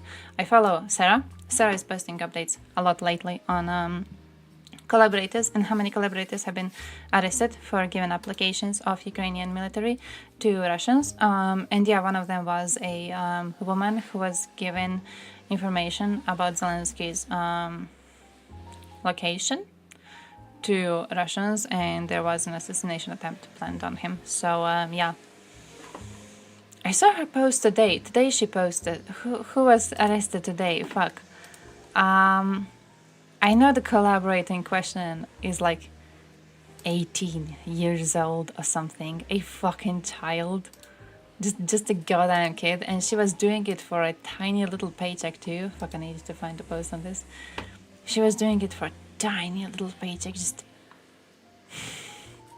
Man, no. I don't know. It like reminds me of this and people selling our houses to Serbs. Not even selling, like gifting our houses to Serbs basically, just to get you know, some fancy furniture or whatever the fuck in return. And I don't know. Just everything feels really horrible these days in a way. I'm trying to find a post on that woman, but I can't find it. But I remember... oh, found her. Found her. Yeah, it's like... I thought it was 29 euros, but it was actually 26. So it's even less than what I remembered it as. She was getting 26 euros for help. 18 years old. Gonna spend 9 years in prison. So... yeah.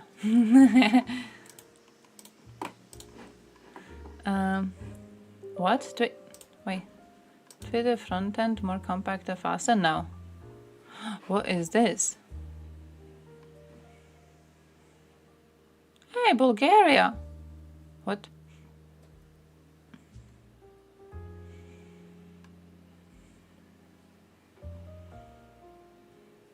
Oh, some 10 years ago. An individual embarked on an ambitious Wikipedia editing spree that transformed Cameroon into the world's #1 superpower. Traces of his endeavor are still visible on Wikipedia today. I should do that for Croatia. Wait, this is cool though. Enter username? Let me see. So if I enter...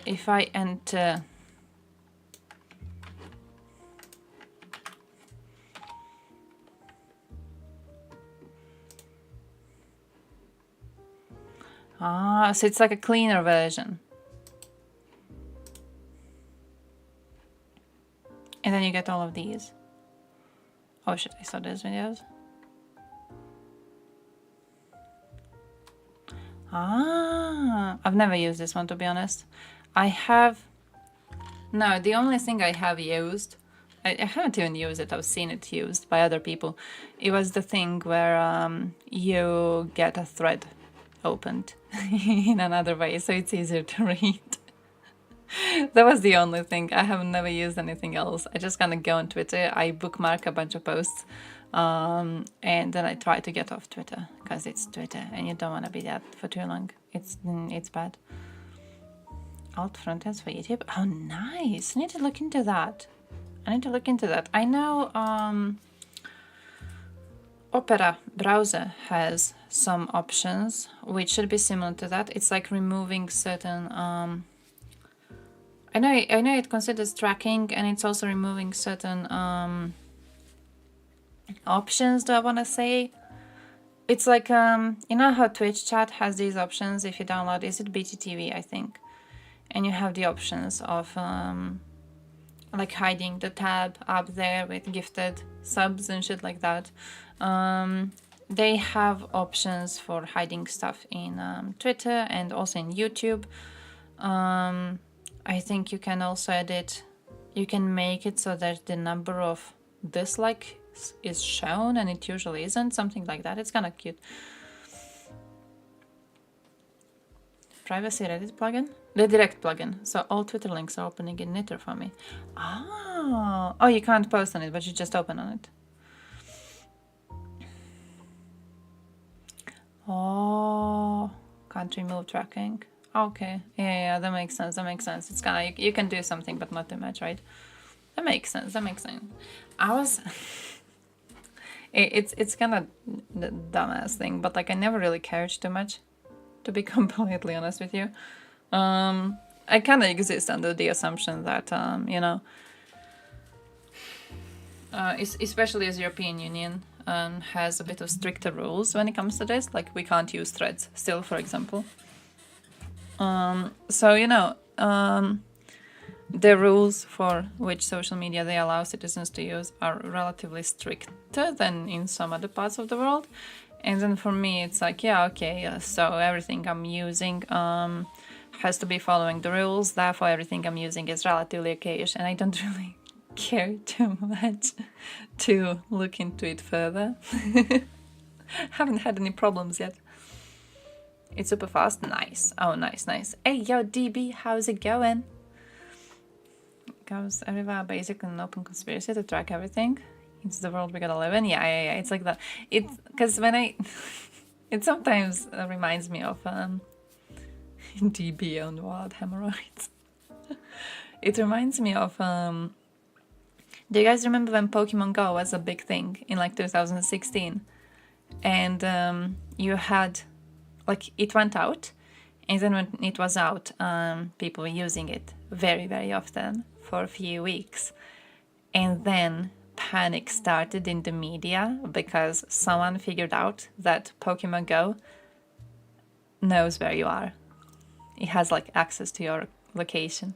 So they were pissed off that it gets access to their location. And all of a sudden, wherever you would open like any sort of social media, you would get 20 articles on like, oh, is Pokemon Go storing your location? Stuff like that. It's that like panic is sort of an existence that I think pushed me out of caring about any of this. I have a relative, my godmother technically. She's also very similar to this, and she also like pushes me away from giving a shit about these types of things. She's like very, very... She changes her Wi-Fi password regularly, but then she forgets about which password she changed it into, because it's like a new password every, like, let's say a month or two, right? So of course she forgets which password she chose. So then we have issues every once in a while because she doesn't know how to, you know, fix that. So we have to be calling customer support and everything because she changed her fucking password because she's scared that someone's gonna get into her accounts and just destroy everything. She didn't make any sort of social account or like a Viber or whatever for messaging. She didn't make it for the longest time because she thought the government would be like tracking where you are and shit like that. It's like it's one of those types of existences that reminded me of how little these types of concerns actually make in a way. I don't know. I guess it just kind of pushed me away from all of it. Google, Amazon, on the other hand, are taking you much more seriously. Yeah, I could imagine that. Yeah. I'm still like, I'm even okay with that, to be honest. Not okay, but more of like, if it doesn't do anything to me, I'm like, existing, you know? I'm GG. When it destroys my life, when it starts to having an effect, I'm probably gonna be like, oh, damn. What is this? Great, got a notification for some ad privacy feature. That fits.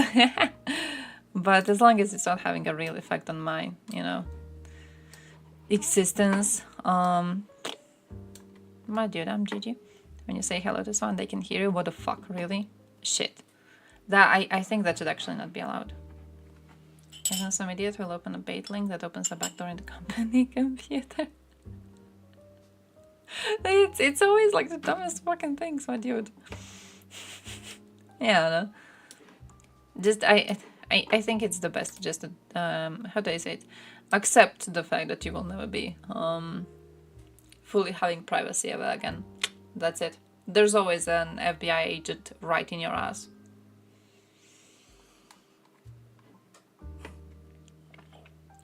Hopefully we won't have World War III, where the Chinese and Americans will build profile-specific chatbots to make enemy citizens into crazy schizos. Huh.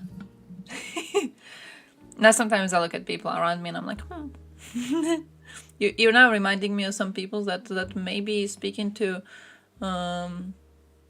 profile-specific chatbots. Because I don't know how else to explain their existence. Your FBI agent is probably crying himself to sleep every single day. Digital gap between software exists. Most people think in phone plus in internet, all connected. I kind of think in phone plus in internet, all connected. I'll just figure that out now that you wrote it, as if like dumbasses believe in it. I think that. I think I have that idea.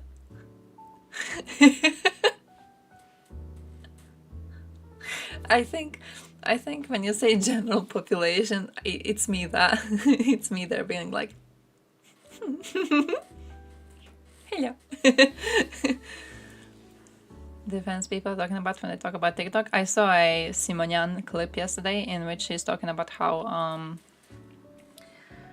the Western world controls all information. Western world controls all the information that is available to people in the media. And TikTok is actually the only media that managed to break through this, and this is why it was questioned in Congress in USA, because it was the only one that didn't allow itself to be controlled by the Western government. So I thought that was kind of cute. Hey yo, I haven't added my news dun dun dun dun dun dun dun thing. I need to add the HRT, you know that one.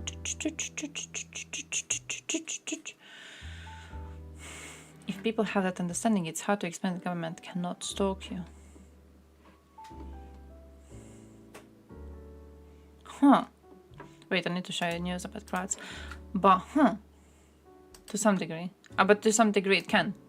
To some degree it could, but not to... Yeah, I need to show you my stuff. I need to show you my stuff.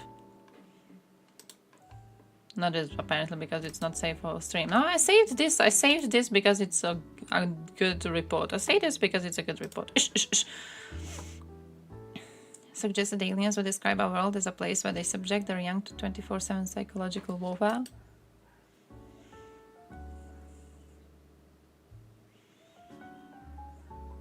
Yeah, could be, I guess. Could be. Guerrilla information war with no division between military and civilian participation. Oh, actually, what's happening now? Oh, you. Yeah, one could claim World War III is already ongoing. Yeah, exactly. But it is. I mean, technically it is, isn't it? We're just not calling it that because the big boys are still affected. How to say it in distance, in a way. They're not directly affected. Ada, I need to tell you the news, okay? You need to learn the news about Croatians. Okay. Big stuff happening in Croatia. No, big stuff happening in Greece, actually. But big stuff happening in Greece, including Croatians, because we are doing some horrible shit, okay?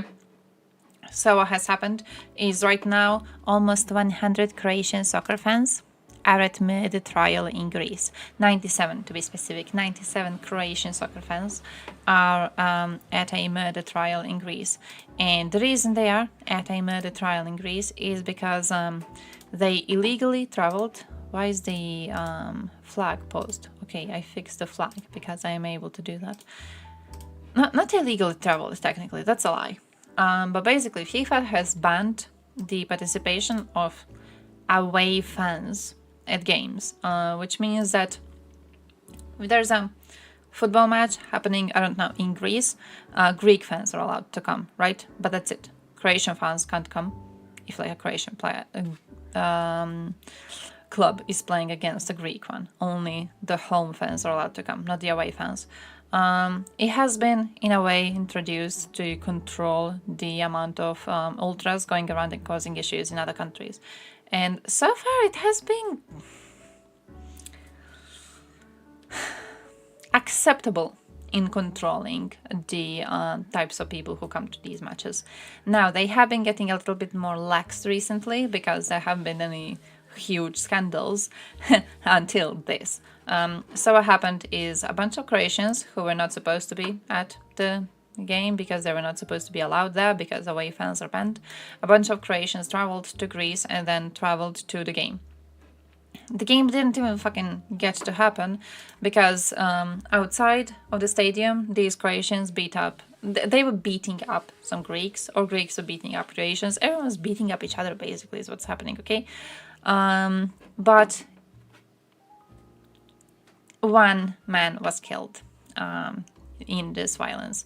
So right now, because of this, 103 suspects are issued blanket charges against, including 97 Croatian nationals. Now, they are still doing the investigation, so today it was in the news that they are still trying to look into, you know, the DNA and everything, and they still don't know exactly who killed this man, so they don't know who to blame specifically for stabbing him.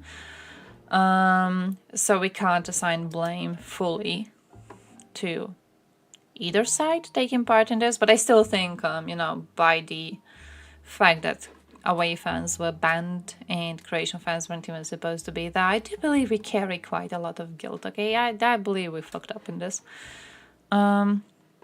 Indictments also include charges of multiple assault and illegal possession and use of explosive material. So we were doing horrible shit.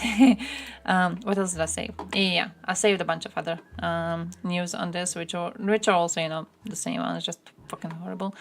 I've seen reports saying that he is 22, but now it says that he was 29 actually. So yeah, Greeks, as expected, are pissed off at their police, which is actually based in this type of a situation. But apparently the Greek police has ignored the warnings about a convoy of Croatian football hooligans heading for Athens. So they were warned about this, and these fans were banned from coming to the matches. So they were not supposed to let them in. They still allowed them to get way too close. They did nothing to stop them. They could have done it, but they didn't do it. So yeah. Anger has been sharpened by claims that Greek police did not stop a large group of Croatian ultras after being warned by Zagreb. Zagreb itself was like, hey, bro, our people are coming. Our people are coming. Just don't let them in. And the Greek police was like, yeah, okay. We can deal with a bunch of rabid Croatians. They couldn't. The day before the killing, Montenegrin officials said they also warned Greek police that 120 Croatian fans in 21 vehicles were heading for Athens through Albania. And again, the Greek police did absolutely nothing on this. Greece Citizens Protection Minister said it was inadmissible and unacceptable that the convoy had been allowed to cross the country unchallenged, and demanded that 7 officers, including the head of the police division against violence in sport, should be transferred to other positions. So yeah. Now talking about the club itself, because I think this is a rather big conversation for understanding the politics here. Oh yeah, for ban away supporters. The fans of Dinamo club in Croatia, they're called Bad Blue Boys. BBB. BBB are I want to say extreme nationalists. BBB were really, really strong in during times of Yugoslavia, actually. Their riot against the Red Star, Belgrade, in 1990 is said to be one of the, I want to say one of the sparks that lit Yugoslavia on fire. Okay, this was strong. It was a game between basically the most radical of Croatians versus the most radical of Serbs, and there was a huge fight. Over 60 people were wounded, some of them were stabbed, some of them were shot. Basically huge thing, and it fully crumbled the idea of unity in Yugoslavia in a very much similar way that Oluja crumbled the idea of Greater Serbia in Croatia, right? This one destroyed the idea of unity in Yugo. Huge thing. We also have a cringe name football hooligan club. What is it? Is it worse than Bad Blue Boys?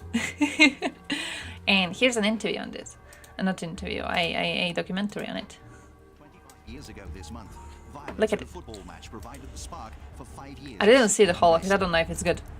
If it's not good, we'll just move on to another piece of news, because I have other pieces of news saved. The kick that started a war. Russia versus Ukraine in football with 100,000 fans watching. Yeah, basically, yeah. Imagine that, but like before the war. Imagine that, but when USSR was supposed to fall apart and you're just seeking out your independence and Russia is not allowing to leave, and you have a football match. And at the football match, they get the most radical of nationalists from both sides into the ultras of both sides, right? And they put them in the same stadium. Bro.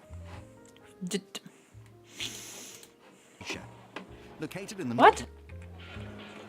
Zagreb, the capital of Croatia. Oh, Zagreb. Located in the northwest of the country, 30 kilometers from the Slovenian border, the city boasts a population of around 800,000. Look how cool our city is. Zagreb. The Croatian government and parliament buildings are situated in St. Mark's Square. When Transworld Sport visited Zagreb, an air of expectancy pervaded the city as preparations were being made for the inauguration of their new president. I think it's a cool as fuck country. Is Tower, where the Greek cannon has been fired We're so every cool. day at noon since We're the best. 1877. Uh-huh. In the early 1990s, this sound Yeah, we became got a all too cannon. You familiar haven't heard about as the our cannon. Croatian War of Independence raged on. Although the war started in March 1991, many in Zagreb believe a football match on the 13th of May 1990 was the catalyst for the fight for independence. It By was the way, here in the Maksimir Stadium that a match between Dinamo Zagreb the reason Zagreb people believe Homeland War started as a result of the match is because Bad Blue Boys were part of the match, and Zagreb people are very much like USA people. They like thinking that the entire world revolves around them, so they will find participants in something which was Zagreb specifically, and they will claim this event had more importance than it had. Think of USA exceptionalists when they say Nuland caused Maidan, and their evidence for this is the fact that Nuland gave, what was it? Krafne.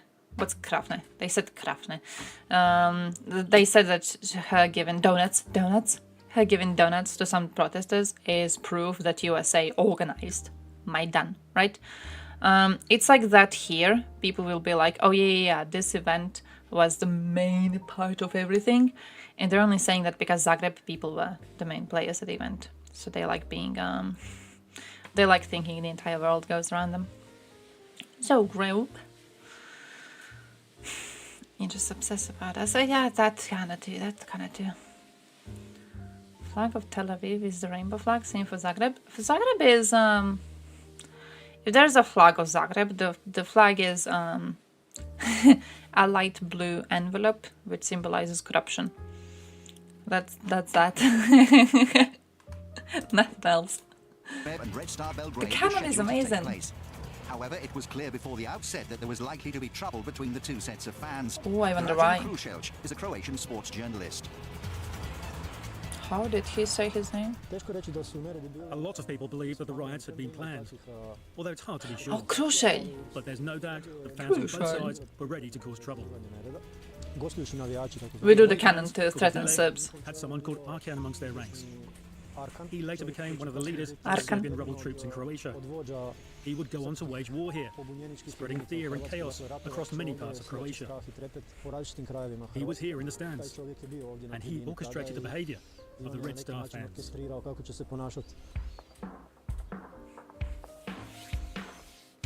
Same Arkan who Element of Dinamo Girkin Zagreb fans fought called the along, Bad by the Blue way. Boys are renowned for their aggressive attitude and extreme passion for their club. Ivo Persha was one of the BBB who were at the stadium that night. Ivo? I think the riots were planned by the Persh. Red Star fans because they knew the Oh, police would be Persha. on their side. It all kicked off in the south stand when some fans broke through the fence there. They then broke through to the upper stand and started beating up our fans, many of whom were there with their children. We couldn't just sit and watch. The police didn't react, so we took the matter into our own hands and broke through the fence in the north stand. I was in the east stand and jumped over the fence and immediately clashed with the police. There were lots of people hitting each other. Police batons were being used. Everyone was grabbing anything they could get hold of. You could grab a stone, anything you could, just to defend yourself. The stadium was being ripped apart by both sets of fans. Bro. Some even reported that acid was being thrown. Vjekoslav Skrinja was one of the Dinamo players warming up on the pitch. Vjekoslav. I was the last one to go back into the tunnel. along with Boban and the late coach Kuza. The fans had already begun to clash with the police inside the stadium, Aerodynamics spilling out onto the pitch.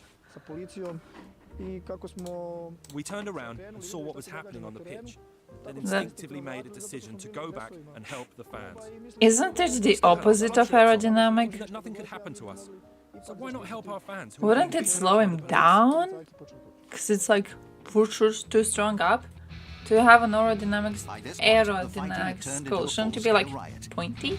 Skriniar returned to the pitch alongside his team captain, Zvonimir Boban. To go psh, not to go as smooth as fuck. Okay, yeah, that's true, that's true. But like still, it's like. The police did nothing to stop them. So our supporters, the bad blue boys, decided to break through the fences to try and put a stop to it. See this one pokey. Police turned against them. You chunk him from a cannon. Asking them why they were acting like that towards Go us. straight. But not You without chunk the other bravery. one from a cannon. It's like a It was then brick. that they hit me A twice smooth with the brick truncheon, is still a at brick. which point I reacted and hit one of them back. Beat up a Is seen policeman. by many as a catalyst for the war. A professional sportsman refusing to accept the way pro-Serbian police were treating his people. Bruno Širok was the fan being beaten by the policeman before Boban intervened. No. Holy shit, look at them. We clashed with police in the middle of the pitch. It's kind of ironic. His last name is Shirok, which means wide. Dinamo fans and players had quite a close bond with one another at that time. So, when me and two of my friends were caught by the police, and they started beating us on the ground with truncheons, Boban saw it and tried to help. The police then attacked him as well. Bro. And he reacted in a way that resonated with us fans.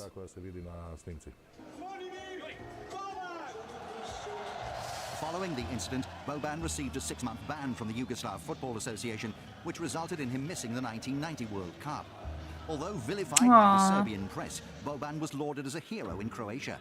For his teammate Skriniar, the images from that evening live on in his memory.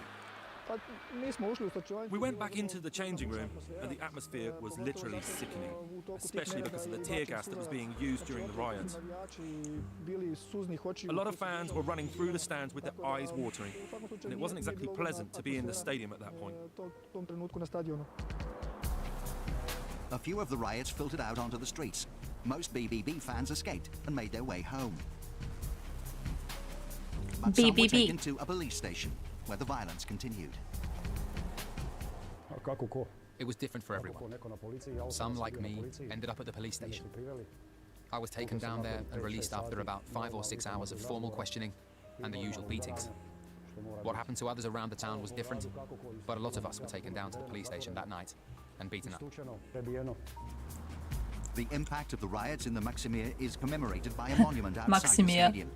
Many fans who were present that night went on to fight in the War of Independence the following year, Yeah. in which 20,000 Croatians perished. The monument's inscription reads, "To the fans of this club who started the war with Serbia at this ground on May the 13th, 1990.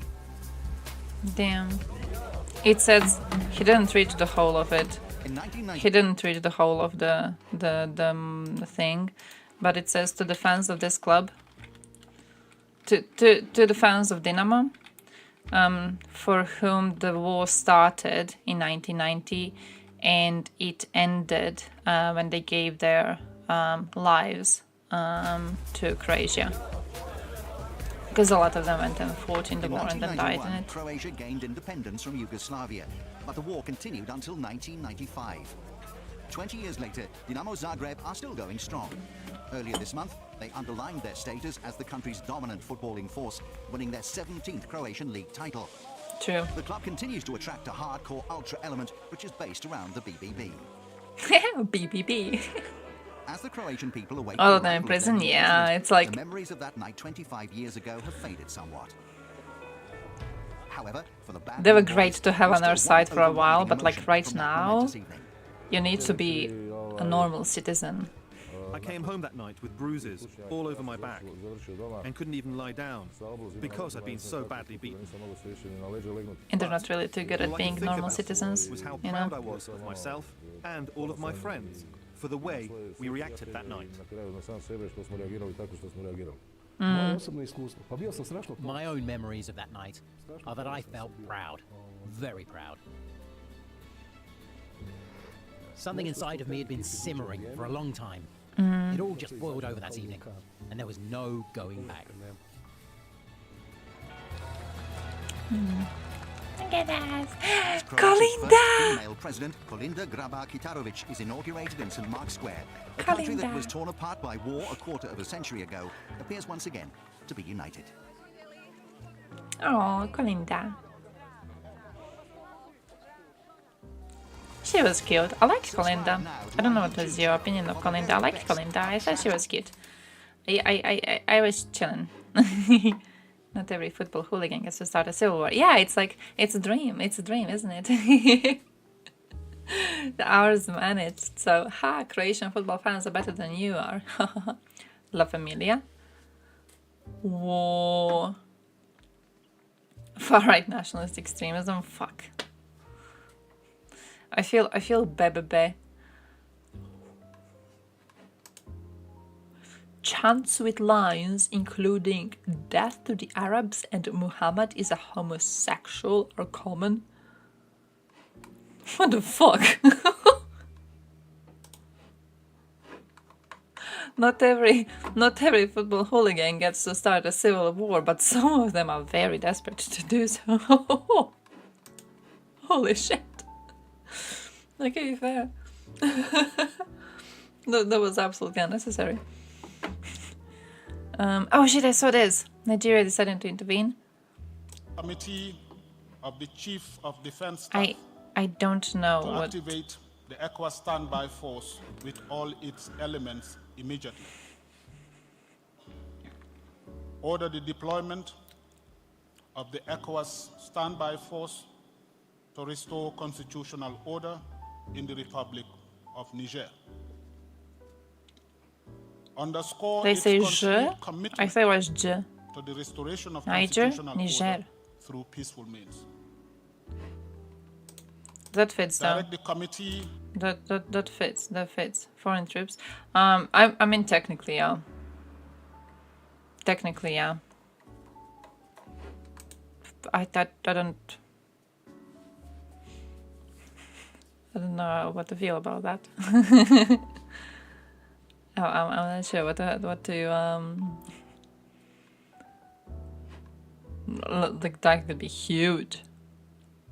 Goof. Why don't tennis matches have fights of the fans? What was that? What wasn't there one tennis match where fans were bullying the player? What am I thinking of? It's with J, not G, because it's French. But like a J. So it's Niger. Niger is the proper one, right? I always thought it was Niger, but it's not. How did he say it? Of the ECOWAS standby force to restore constitutional order in the Republic of Niger. Niger. I mean, it makes sense. It makes sense that it's, yeah, French. It makes sense. I've never thought about the origin of the name too much. I guess I just kind of heard people say it, and I just copied it. That's interesting. That's interesting. Yeah, but like, how to say this? The Croatian pronunciation. The pronunciation that is most common in Croatia is a pronunciation that if I use in English, I might get top sent off this website. So I'm trying to use the English pronunciation instead, okay? I'm just, listen. So if it's Niger, I'm gonna be using Niger. I'm not, this isn't one of those situations where, you know, I'm like, oh yeah, Croatia says Bosna, so I'm gonna use Bosna. Croatia says Macedonia, so I'm gonna use Macedonia. This is not one of those situations. Slav is watching. Oh, he's on the report like...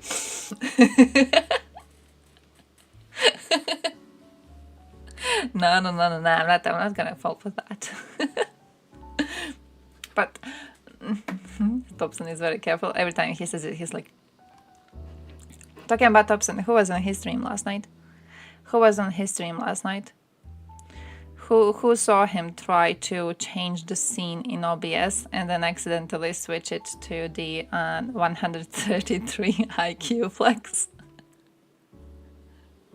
Because someone made a joke that it's very ironic that 133 IQ flashes because he made a mistake of clicking the wrong button. And just that comment kind of stayed in my head. He has such an IQ 133 move. Sometimes I'm just like chilling around and I remember that message in chat. Like, very ironic. Just use the version that's most different from the N-word. Niger. Niger. Automod purged. That's a Maryland boy purging all mentions of countries that have no USA connection. Horrible. Gonna come to Croatia? Nice, good luck. Good luck, good luck. Here? Really? Wait, do we even have like Automod working on that? He misspelled it, maybe. I haven't gotten those, what's the word? Notifications. Usually I get notifications if Automod pauses something. If Automod is like, no, you can't say this. You're beef? I'm not beefing with Slavic Slav. I'm chilling and he's sending me messages. I'm not beefing with him. I've never said anything to the man. I'm just kind of, you know, chilling around. I'm not doing shit. He's the one who contacts me. Like our chat history is just him beefing with me. Where do I open messages? So you could see them. Like check it out. Check it out. See? It's just, can you see this in the corner? You can see this in the corner. See how it's just like his username? Like it's, I don't know when's the last time I replied to the man. Because I did reply to him before, when he got banned the first time. I replied to him once then.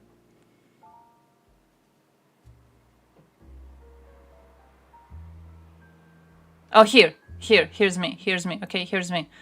And then it's like, so yeah. I'm not beefing with the man. I'm not beefing with anyone. Okay, I'm being a nice little person. I'm not the active participant in this beef. Leave me alone. He just wants to be friends, maybe. I thought I actually was, at first I was like, oh damn, poor dude. But then he started being weird, and then I was like, huh, maybe not poor dude. And then I figured that what he's doing, I don't know if I'm like giving him too much credit. But I think when I was being like, oh, poor dude, I think he intentionally made me think that. I think he knew what he was doing with his messages. Because it feels like he's trying to get a different reaction. And it feels like sometimes like he sends a message and I'm like, oh. And then sometimes he sends a message and I'm like, holy shit. And I feel like sometimes he's trying to figure out at which perspective to come from to get you to respond, if that makes sense. And I think for a while that, oh, poor dude, it worked. Like last time he got banned, when was it, like half a year ago or something, I don't know. But it worked then, so he tried that for a while and it didn't work, and then he had to switch. Oh, I look at his DMs because they're funny. To be honest, I look at them to screenshot them and send them in Discord. There's something fucking funny about that. Like, hey, yo, people, look at this loser. That's different. I actually chat with you in Discord, that's different, okay? For him, I'm just kind of mocking him around. I'm not really a DM type of a person. I just like screenshotting my DMs. That's it, that's what I do. That's what the DM folder is for. He got nuked in Dylan's chat the other night. Ha ha ha. Maloprsti was in Top Sense, by the way. Like the one time I miss Top Sense stream and Maloprsti is there. He was bitching about me. I don't actually know if he was there in stream or if he was just in Discord, because he did call me half Croatian in Topsen's Discord, which is like very insulting for me personally. But he was around. I don't know if you remember Maloprsti. Maloprsti was here for a relatively short amount of time. I banned him because on one stream we were talking about... Someone basically came to chat and they mentioned the possibility of Russia using a nuke. And we had a whole talk, which was basically the person asking questions and me answering those questions, and Maloprsti on the side being a monkey and throwing insults at this person. You know what I mean? So the person was like, wouldn't Russia be able to use some sort of a submarine nuke? And I was like, what sort of an advantage would that give to them? It's not like they can destroy the whole of USA with a submarine nuke anyways, right? And Maloprsti is on the side like, you dude, you are so stupid for asking this, oh, you dumbass. So then I warned him to like to chill down a little bit, because it was really, really weird. He was attacking this person constantly, you know? Like, there's a talk going on and you're on the side just hating and no one's really paying attention to you. And then I start a stream the day after, and the first messages in chat are Maloprsti being like, where's this idiot from last stream? I can't wait for him to come. He used a slur against him. So I'm not using because I don't want to get topsent. He used a slur against him, like immediately, first few messages in chat. And that's why I got rid of Maloprsti. That's like the beef retelling. And that's when he started calling me half Croatian, because he was personally offended that I, as a Croatian, banned him as another Croatian. So he saw it as a way to prove that I am actually not a full Croatian and I'm actually half Serb. So yeah, in case you were fucking interested. So yeah, that's the entirety of the story. Did he specify which half? No, not really. I wish. I'm actually 3/4, so please show some respect, okay? Russia's been threatening to use nukes at every stage. It's hard to take the threat seriously at this point. Oh yeah, no, definitely. And like the threat of it was a stupid thing, because he was like, "Oh, are you scared of Russia using a nuke?" And I was like, "Nah, not really." And then the dude was like, "Oh yeah, but like, are you scared of Russia using a submarine nuke?" Which, yeah, it was. The chatter wasn't really too smart, but like, I don't know. I feel like there's something weird about just screaming insults at people constantly. There's something sad. Macedonia is the funniest country existing. Macedonia, I love them. Most of chatters here aren't that smart. Nah, chatters are smart. It's just that sometimes we get people who are trying to do concerned trolling, which I do think that there's a big possibility that's what the chattering question was doing. They were like, I'm just concerned. 133. I have never gotten Topson in here. I have had Dylan fucking Benz chat in my stream before I got Topson chat in my stream, okay? So yeah, I'm just saying.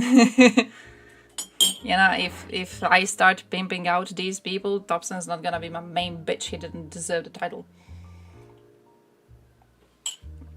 Fucking loser boy. I wanted to say something about Macedonia and then I forgot. There was something about them in the news recently and I was like, what the fuck are they doing? And then I forgot about them because Macedonia is relatively irrelevant. No hate to Macedonians. Just gonna bait them. No, I'm not touching that. He's gonna, oh no, poor man. He's gonna bully shit out of all of you. Oh no, really? Nice, thank you, General. Thank you. Oh shit, I remember that one actually. That was terrifying. I hope none of you are like regular chatters, but like that man scares me a little bit. So it's funny to me to like make jokes about him and everything. It kind of scares me. Yeah, I don't know. I don't really want to have interactions with him. yeah. Like I have a nice amount of love and respect for the man. I don't want him to acknowledge my existence, you know? He is very intimidating. So that was scary. That was scary, but I was on like 2 beers, so I was GG. Talking about beers, I have to open my beer. I have a beer. I have a beer. I have new beer, and it's actually blonde ale, and I haven't tried blonde ales before. I don't know what blondes are. Look at my beer. Look at my beer. Look at my beer. This is my beer. This is my beer. Check out my beer. DB Sims. Loser.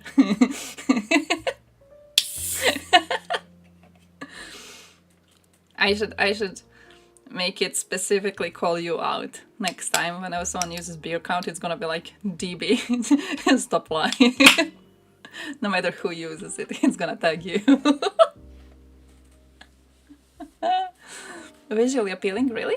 I've never tried it. There's actually like 3 different sorts of craft beer that this Croatian celebrity made. But blonde is the only one I've never tasted before. So I took that one as the first one. And if that one's GG, I'm gonna try the other 2. If it's not GG, I'm gonna try the other 2 anyways. Pale ale, really? I don't know the difference. I feel like I need to... It would be smart to get all 3. But I don't know if I can handle 3 beers. For like one stream without... you know, getting removed off the platform. But it would be great to have like 3 different ones and then to taste all of them so I would know what's the difference. Because now I just gonna taste beers and I'm like, beer. I want to know. Like I've tried different types so far and it's all just beer and it's all just good and I don't know. Oh yeah, those small ones. I wish there was like tasting beers. Tasting beers. That would be fucking cool. Croatian beers. Osječko. Osječko is the default one. The default brand. I will forever recommend Osječko to everyone. Osječko is the best fucking beer existing. It's wait. Let me show you. No, pivo! They give me the fucking place and I want to give you the fucking beer. Osječka pivovara is the best beer. Don't look at the year I was born, okay? When you were born, Osječko was 300 something years. Holy shit.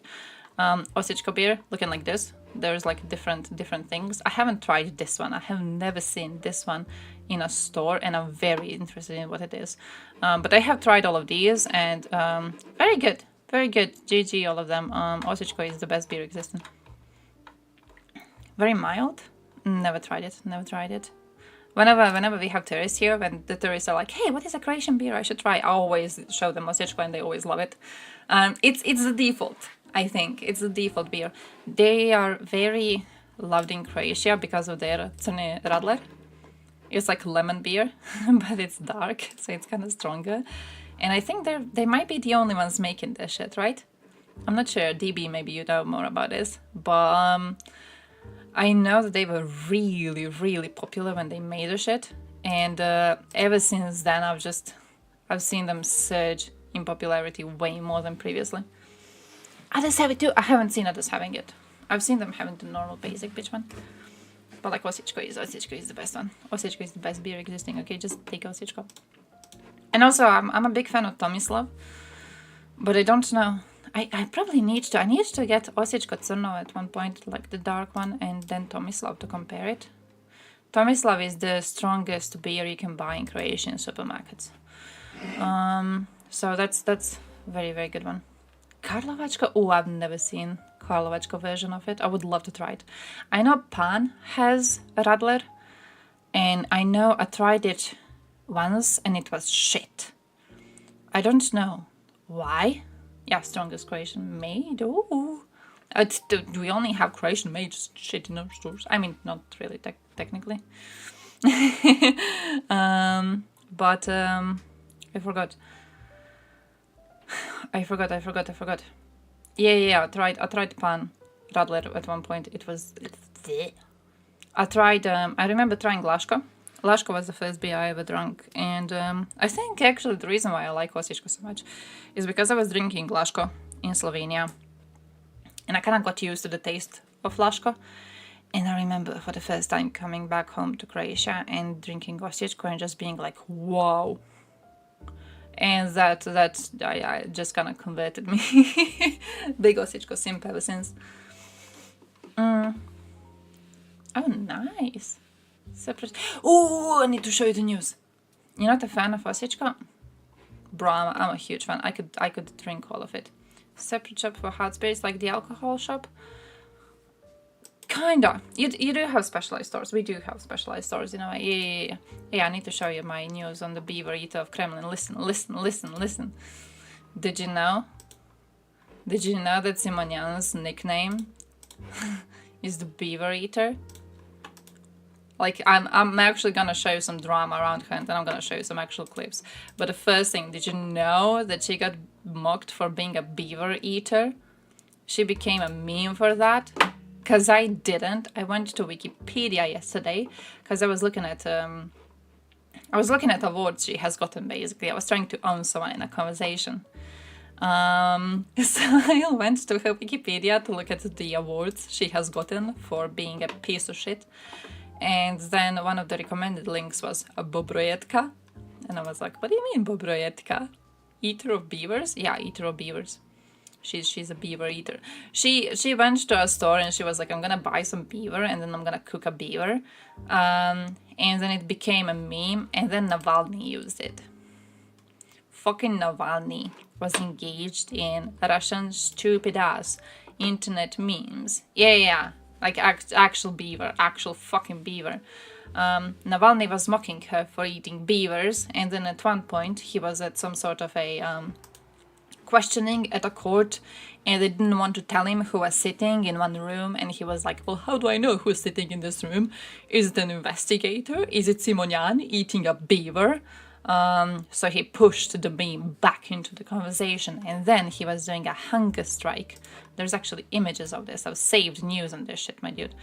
Navalny was doing a hunger strike and as when his hunger strike was finished, where do I have the specific image of this? Simonyan was like, oh, damn, nice. Great that you are finally done with your hunger strike. Here it is. Great, you are finally done with your hunger strike. I have prepared perfect stuff for you. And she sent him a bunch of beaver meat. So yeah, that's the meme about her, in case you were wondering. You were talking about something else. I knew it. I put it in the text and then I was like, are people gonna be thinking about the other beaver and not the beaver as the animal? Are they gonna think of the other beaver, the one that likes wood? And I was like, yeah. I know if DB is in chat, I know exactly what he's going to say. I knew it. DB gonna be like, oh, you eating beavers? What beavers? The ones that like to chomp on wood. But yeah, I've saved stuff on Simonyan and I need to show you stuff on Simonyan. First, I've saved the decree of the President of the Russian Federation dated April 6, 2010, in which she got personally thanked for her contributions for development of domestic television broadcasting and the achieved success. And then I also saved this on her, so you would know that she got state awards of the Russian Federation. One of them, where is it? Alexander Nevsky, here it is. Simonyan Margarita Simonovna.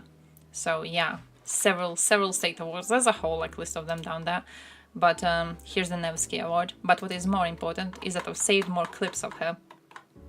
Here is a little update on her life and everything, basically on how useless she is as a person. She was born in 1980, Lobau. But I've saved a bunch of clips on her, of her, that I could find that I thought were very, very interesting. Here's the TikTok one.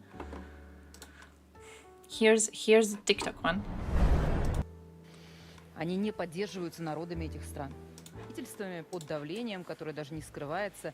Более того, если вы посмотрите опросы по поводу большей части этих решений, они не поддерживаются народами этих стран. Вот так работает демократия на Западе. Народ считает, что не надо, правительство-то вообще непонятно чего считает. Удивительно, что вот во всех этих странах вдруг у власти оказались вот такого рода люди, которые готовы всегда брать под козырек, что бы им ни сказали. Вот скажут отправить все 9 самолетов, оставить собственную страну без этих самолетов, они примут это решение. Как так получилось, что вот везде такие послушные люди? Or maybe they want to send planes to fuck you in the ass. Люди к власти так или иначе приходят при помощи выборов. Правильно? Выборов где-то прямых, где-то очень It would just be nice. Can fuck, I need to go and get it. странах очень кривых, но неважно. Hey, have you seen Domino's is supposed to open in Osijek? На пальчиках разъяснит. Do you know when? Do you know something about that? А кому принадлежит медийка? I keep on seeing that advertisement on the doors, but like it's not opening. See that. Все те, кто находится в обойме в парадигме. Really? I keep on waiting for it to open. It's not opening. And the only news are like, yeah, Domino's gonna open. Like. Тех, кого надо. Дальше эти те, кто надо, контролируются теми, кто их, собственно, назначил, а не выбрал. But basically, I just want to show you the TikTok part of it because the rest of her conversation is just her being a stupid ass bitch. What else did I wait? Where is check out this one. Check out this one. Because this is them talking about the arrest warrant for Putin and Belova. And in the video, I'm spoiling it for you, I'm just pissed off. She goes, oh, ICC gave an arrest warrant for Maria Lvova-Belova because she took Ukrainian children from an orphanage and brought them to Russia. Nobody wanted these children but us. And now Ukrainians are angry at us. Like,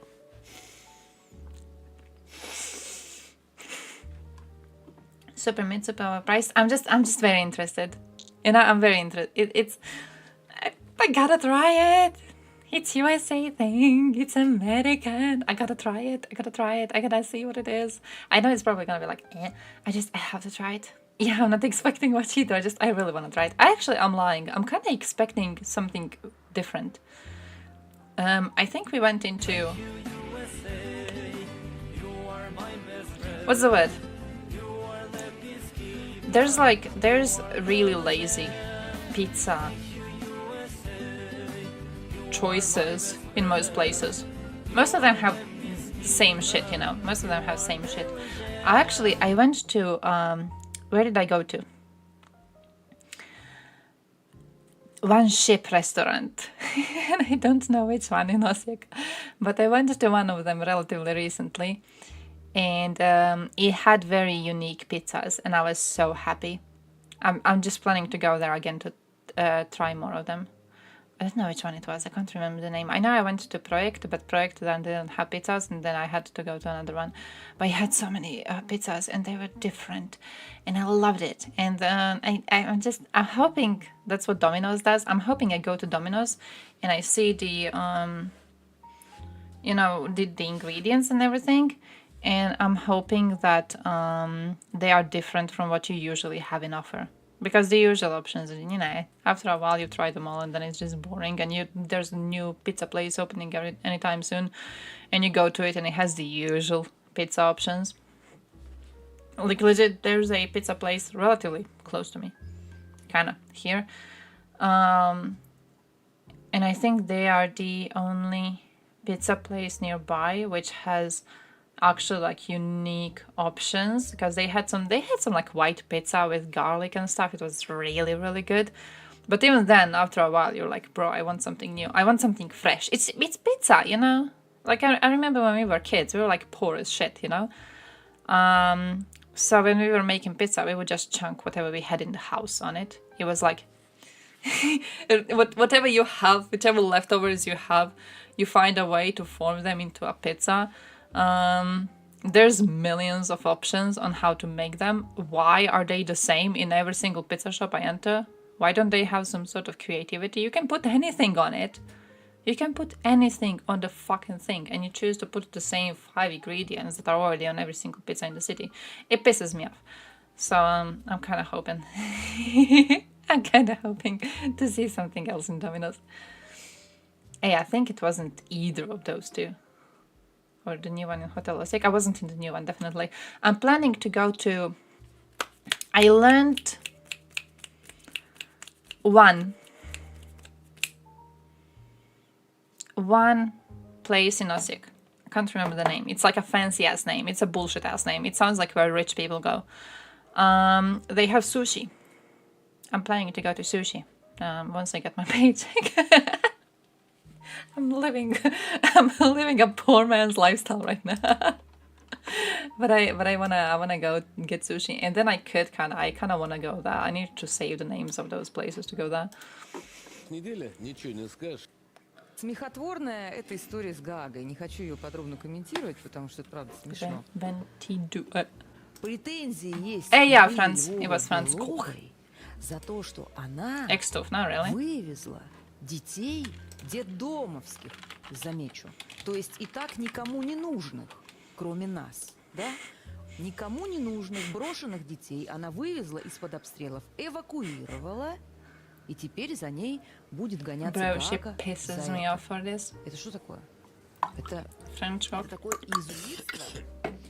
Это не Гага, это просто какое-то дерьмо. Давайте называть вещи своими именами. И что мы, когда все это закончится? Все это, конечно, закончится. Мы что, опять собираемся строить с ними общий мир? Вот с этими? Вот с этими лицемерами и иезуитами. I'm trying to figure out if I'm thinking about Stufna. I think I am. There was one coffee shop I was going to with my brother and his friends after school. And coffee there was 4 kunas, and we would be there every single day. 4 fucking kunas, cheapest coffee. It's not Tufna. It's one of the local, and I don't know which one it was. Yeah, around the square, close to the square. Short name, something like that. I assume their coffees are much more expensive now. Also, notice this about Simonian. She likes having very long speeches for whichever reason. She like starts and she goes and she goes and she goes and she goes and she just keeps on going. She has one of them, I don't know which one of the clips it is, in which she threatens that she's going to claw someone's eyes out if he keeps on like stopping her in the middle of her conversation. Which like bro, you're talking for way too long, and she goes into topics that are fucking irrelevant. Have you seen her saying that Zelensky is a small Egyptian pharaoh? I've said so many shit on this, bro. Oh, this is just them talking about how beautiful their people are because they are pieces of shit. But like here somewhere. Когда я спросила, а что будет? Мы сейчас будем там, не знаю, ковровые бомбардировки Киева или что вообще будет-то теперь? И этот человек мне сказал, я похож на человека, который готов укатывать Киево-Печорскую лавру.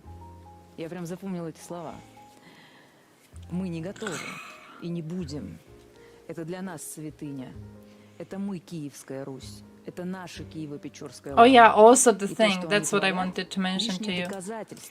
The whole thing with like, we are Kievan Rus. Bro, you remember when Zelensky was, he had a comment on that petition that was like, hey, we need to rename Russia. We need to call it Muscovy because that's what it is. And by using the name Russia, they're claiming the Kievan Rus, and they're not actually the Kievan Rus. But because, you know, Russia sounds like Rus, it has the same root of the word, people are kind of imagining that Kievan Rus were Russians. They claimed the entire history, and they are not the actual like peoples of it. They don't hold the claim to Kievan Rus. And it reminds me of that. I see her saying that we are the Kievan Rus, and I'm like, bro, you're doing it. And I remember when Zelensky was like, yeah, we need to call them Moscovia, because then it's like you're creating a difference, right? It's like there's Kievan Rus and then there's Moscovia, and it's not the same thing. Because now there's Kievan Rus and there's Russia, and people immediately connect it, and they think it's the same thing, and it isn't. And I remember Zelensky being mocked all over social media for it, like, no, Russians wouldn't be, you know, trying to do that. They wouldn't need to do something like that. No. They know that they are just like one of the nations that came out of Kievan Rus. And then she goes, we are the Kievan Rus, and it's just...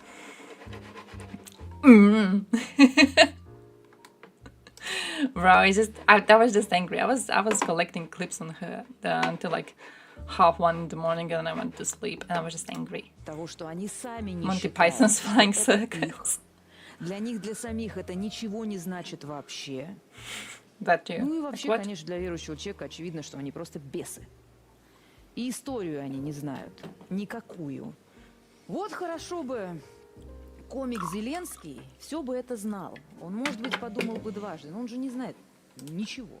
Я сомневаюсь, что он в своей жизни книжку хоть одну читал. И он сейчас, это так поразительно, если Библию вспоминать. Он же действительно такой маленький египетский фараончик, который не отпускает в данном случае наш народ, православный народ, русский народ, насильно удерживает народ.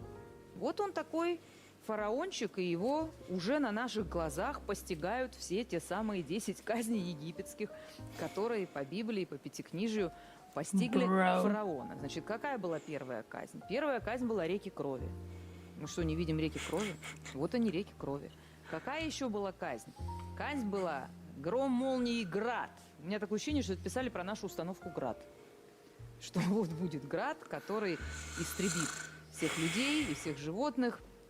И не помню уже дословно, но даже поля с их растениями. Какая еще была казнь?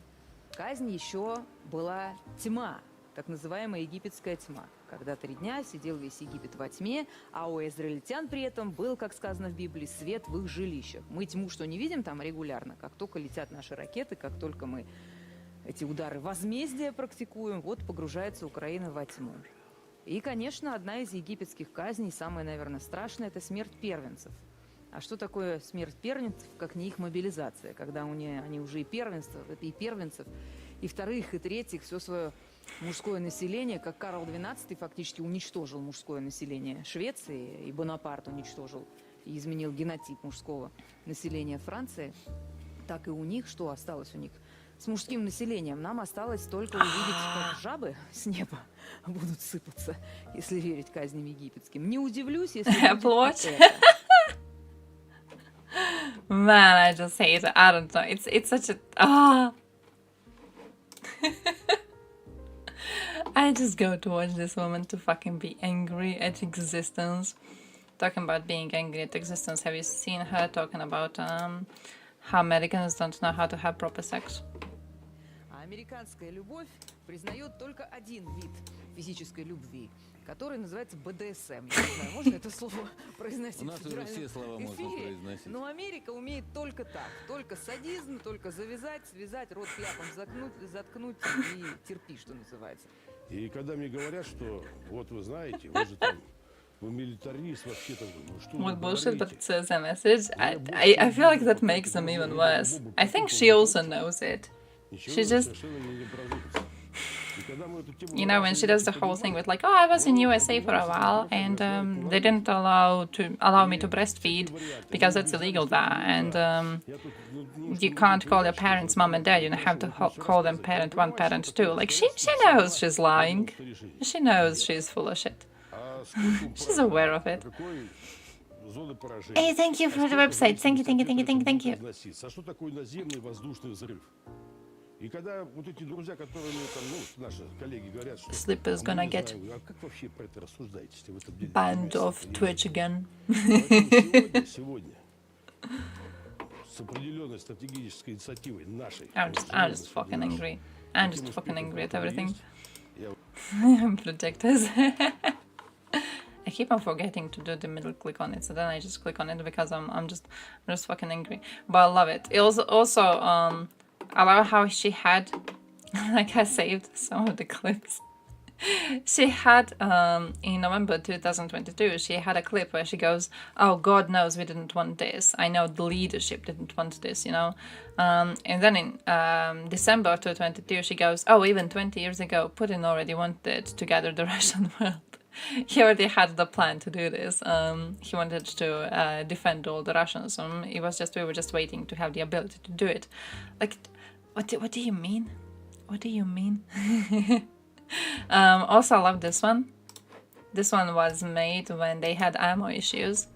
And this one is on her recommending that after work, Russians should go for 2 hours and they should be, I love the pause, they should be going in ammo production. They should volunteer their work for it to ensure that their troops are properly equipped. Hey, yo, Mayor, how's life going? Постоянно мы с этим сталкиваемся, и сейчас мы знаем, что только публично уже сколько? Не один уже, отвечавший за снабжение армии. Entertain me feel fatigue. They just make me angry. Ну, I'm just pissed будем off. надеяться, что в результате этих увольнений и изменений придет кто-то, кто наладит I'm так, что мы just перестанем об fucking этом angry. слышать. Ну, не должно быть такого. Парни рискуют жизнью каждый Wait, день. I just saw Кровью the badge. I рискуют. had Мы opened the сидим здесь Twitch chat. в тылу, мы что, не Ayo! можем? Если не получается у промышленности, Ayo, давайте как-то возьмем все в руки. verified? Мы что, I'm спросите seeing каждого verified. второго, мы не готовы после How do работы you выйти на get 2 that? часа помочь? Пока это все идет. Если надо. Twitch Никто verified даже не user? говорит, что надо. Все же говорят, что все в порядке. А спрашиваешь военкоров, они говорят не очень в порядке или очень не в порядке. Уже давайте мы из нашего Do you get more money from subs now? уберем это. Congratulations, congratulations, congratulations, congratulations. I hope you become very, very, very, very, very rich. Единственное, хочу оправдать промышленность. Twitch. Я не знаю, дело в промышленности или в заказе. Сильно или в чем. нарастили. Очень много Congratulations. Partners get more cash money, Работают по don't they? максимуму, но надо понимать, что есть и объективные. То есть ты не You just можешь, cash money, or? если тебе надо 500 станков, а у тебя есть их 300, за день ты еще 200, которые встанут в And they линию. can afford better Здесь tanks, было they бы just like очень freaking важно, like ведь trash. как, It снарядный represents голод, Russia. он возникает, если есть несоответствие поставленной боевой задачи и выделенного ресурса. И, извините, товарищ генерал-лейтенант, что я, но мне кажется, я достаточно точно формулирую, что под каждую задачу. Поэтому здесь просто очень важно согласовывать 3 фактора. Oh, look at Soloya Чтобы не being very повторилась smart. трагедия лета, когда с появлением Хаймерс стали носить удары по складам, то есть надо грамотно складировать, грамотно формулировать задачу, грамотно ее обеспечивать. А здесь необходимо, кроме всего прочего, логистика, Partners четкий don't сбор информации, ее донесение. email I can и contact if I военная get mass А reported. мы, с своей стороны, Nice! делаем все, что надо, чтобы Nice! помочь. Да, я Try именно об этом flirting with хотела the сказать, email что owner. Maybe you get сказав more это, benefits. не можем мы не признать, что, Hey, Twitch, you послушайте, up? с той стороны снабжают снарядами десятки стран одного этого несчастного Зеленского. I Он didn't нас even всё-таки notice не how один. orange she Об is этом until тоже you надо pointed помнить. it И out. каждый раз, когда мы возмущаемся внутри себя или публично, и хочется повозмущаться, как же так, неужели не можем наладить? Ну, надо вспоминать об этом все-таки, да? С кем мы воюем и о чем мы воюем. They won't look our account automatically anymore. Oh, nice. Oh, nice, nice, nice. Rubbed on her from Trump. Yeah, that too. He started a whole style of it, I guess. He started a whole, you know, way to recognize these types of people. Oh, what was it? This one? Oh shit, more freedom of speech. No, wait, was this the one? Fuck, there was one that I wanted to show you. I think it was this one. Что такое свобода информации? Что такое свобода слова? Что сказать? Вы, ваше поколение, я имею в виду, все-таки у нас But she's not orange here, see? разница в возрасте небольшая, но учитывая историю нашей страны, она существенная. Почему? Потому что ты 80-й был взрослым человеком, Ну когда да. ты говоришь, как нас сломали 80-е, а я была ребенком. She was born in И 1980. поэтому мое поколение, у нас меньше этого наивника, Why? понимаешь, на эту удочку никогда не попадались. Вы все-таки выросли в закрытой системе, и действительно 80-е, наверное, еще даже до какого-то периода в 90-е верили в существование этой свободы слова, в Starting to believe it. необходимость утверждения той самой свободы слова, которая якобы существует там, необходимость ее утверждения здесь. Для нас уже было очевидно, что все это чушь собачья, что все это точно такая же уловка, военная уловка, потому что информационная война – это часть войны. Свобода слова работает, пока это свобода чьего-то конкретного слова. Это раз. И второе. Пока это слово, идущее вразрез с представлениями о прекрасном истеблишмента, не оказывается слишком громким, как Такер Карсон. Такер Карсон до своего Такер увольнения Карсон. с Fox News, он не сам уволился, как мы знаем, а его уволили очень свински, по-свински, хамски. Он был самым популярным телеведущим Америки. Жесточайшая цензура, железный занавес установлен в информации по всему миру. Последний, вот, например, лично мой способ донесения информации был Инстаграм, меня закрыли там месяц назад, лично мой. Это неправда, что нет пределов инфо. Неправда. Вот сейчас Такера Карсона выкинуть из Твиттера, и все. Да не выкинут его никогда в жизни. Ну как это не выкинут? Аж Трампа не выкинули. Нет, Ну что нет. вы такое говорите, Трампа, Аркадий? нет, Трампа выкинули. А но этого после- не выкинут. Нет, Никогда в жизни. Я не думаю, что сегодня, после того случая с Трампом, Маск позволит Такера выкинуть И из... Маска выкинут. Вы, Понтай, я бывай. вам так скажу, простите меня, пожалуйста, могу. Значит, если его не выкинут из Твиттера, то его убьют. Вам такая альтернатива подходит? Да Маска просто посадят за Она какие-то просто налоговые прямо... That would be 133 IQ move. И Трампа тоже. Она абсолютно вписывает способ решения нерешаемых проблем в американской истории. Люди, которые не занимаются информацией, все еще, к сожалению, это не ваша вина, потому что вы просто этим не занимаетесь, перебывают в иллюзии, что информации в современном мире нет пределов. Это абсолютно и совершенно не так. Произошла за последние годы совершеннейшая северокореизация всего западного мира. Все инакомыслие зажимается, как только оно становится заметным, мгновенно. Ну, слушайте, в этом смысле у нас свобода слова-то побольше. Да мне даже говорить об этом скучно, честно тебе скажу. Такие очевидные истины, ну что я ты. так вот к Свободы этому- слова не существует. Смотри, точка. ну Что вот об к этом этому говорить? Я, может быть, я ошибаюсь, но вот я вот так понимаю, в том числе вашу функцию, вы своего рода обратная связь для власти, потому что к вам прислушиваются. Вы не оппозиционер, вы поддерживаете власть. Но если вы бьете в набат, то это значит действительно перегибается палка настолько серьезно, что надо обратить внимание и, возможно, сделать выводы.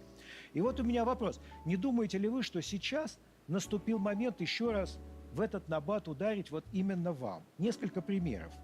По какому В поводу? Красноярске депутат местного горсовета Игорь Гринев был признан виновным в дискредитации российской армии за слова, что жители Херсона были оставлены после того, как связали свои надежды с Россией.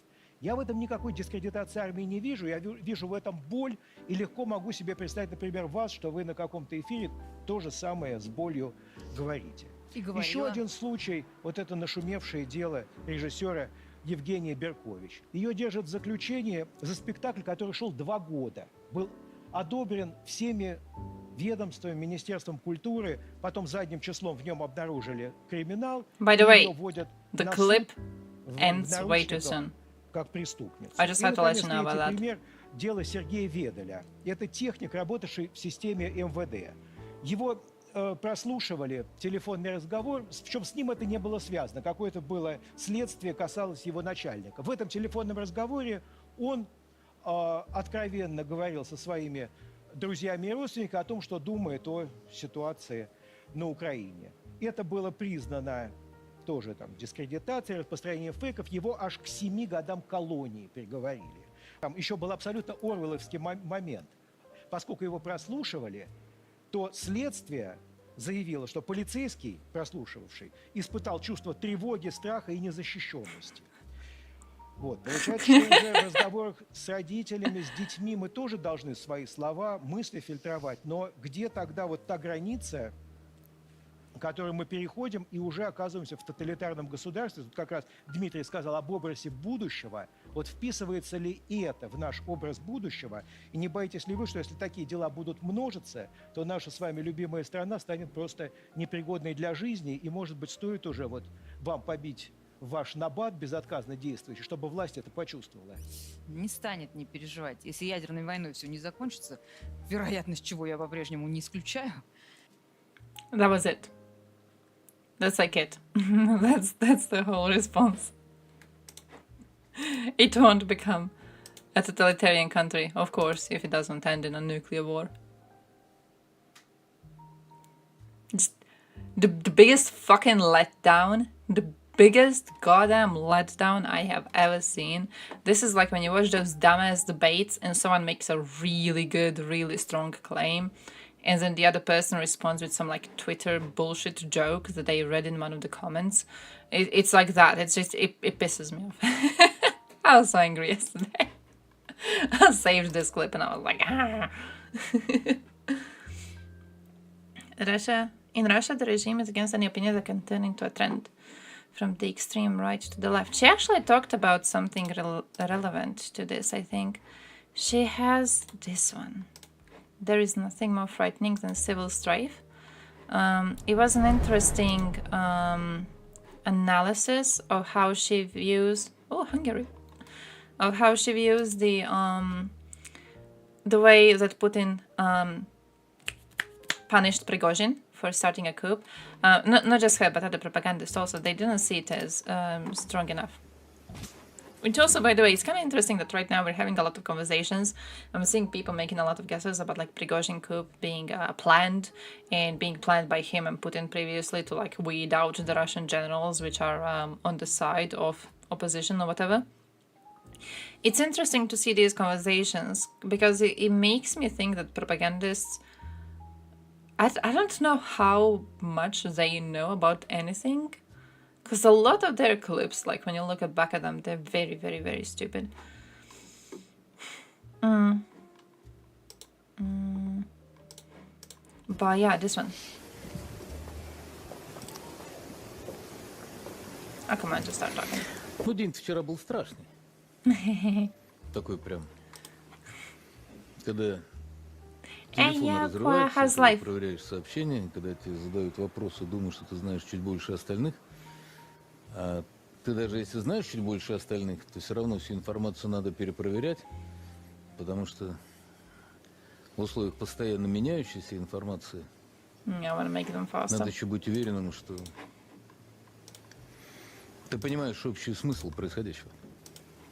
Знаете ли, одно дело быть... Like, for example, she made a claim in one of her videos that I have saved that in spring she spoke to Prigozhin for a few minutes and she knew immediately he's going to do a coup. She claims that immediately from a conversation with the man, she could tell that he was planning to do a coup. So it's, you know, I don't know. It's interesting sometimes to see their opinions and then to look back and then to see how much their opinions have changed. And not just that, but like how much their opinions don't seem in line with what the government is actually deciding. It's almost as if they're not informed enough and they're just trying to guess what's happening, and that's that. He has this suit thing.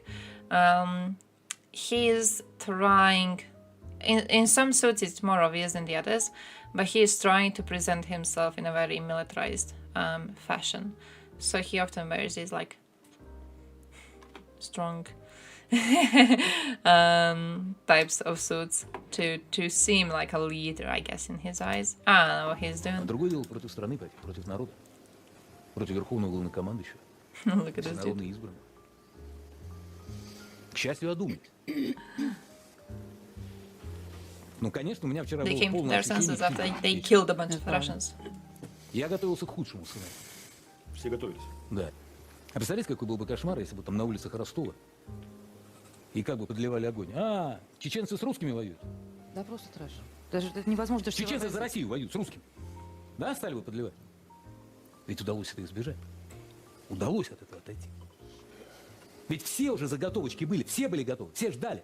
Была спланированная медийная операция. Точно, Саныч? И будет отдельное расследование, кто планировал, как финансировал. Никогда ничего в России нельзя решить мятежом. Никогда. Любая попытка организовать мятеж – это слабость, а не сила.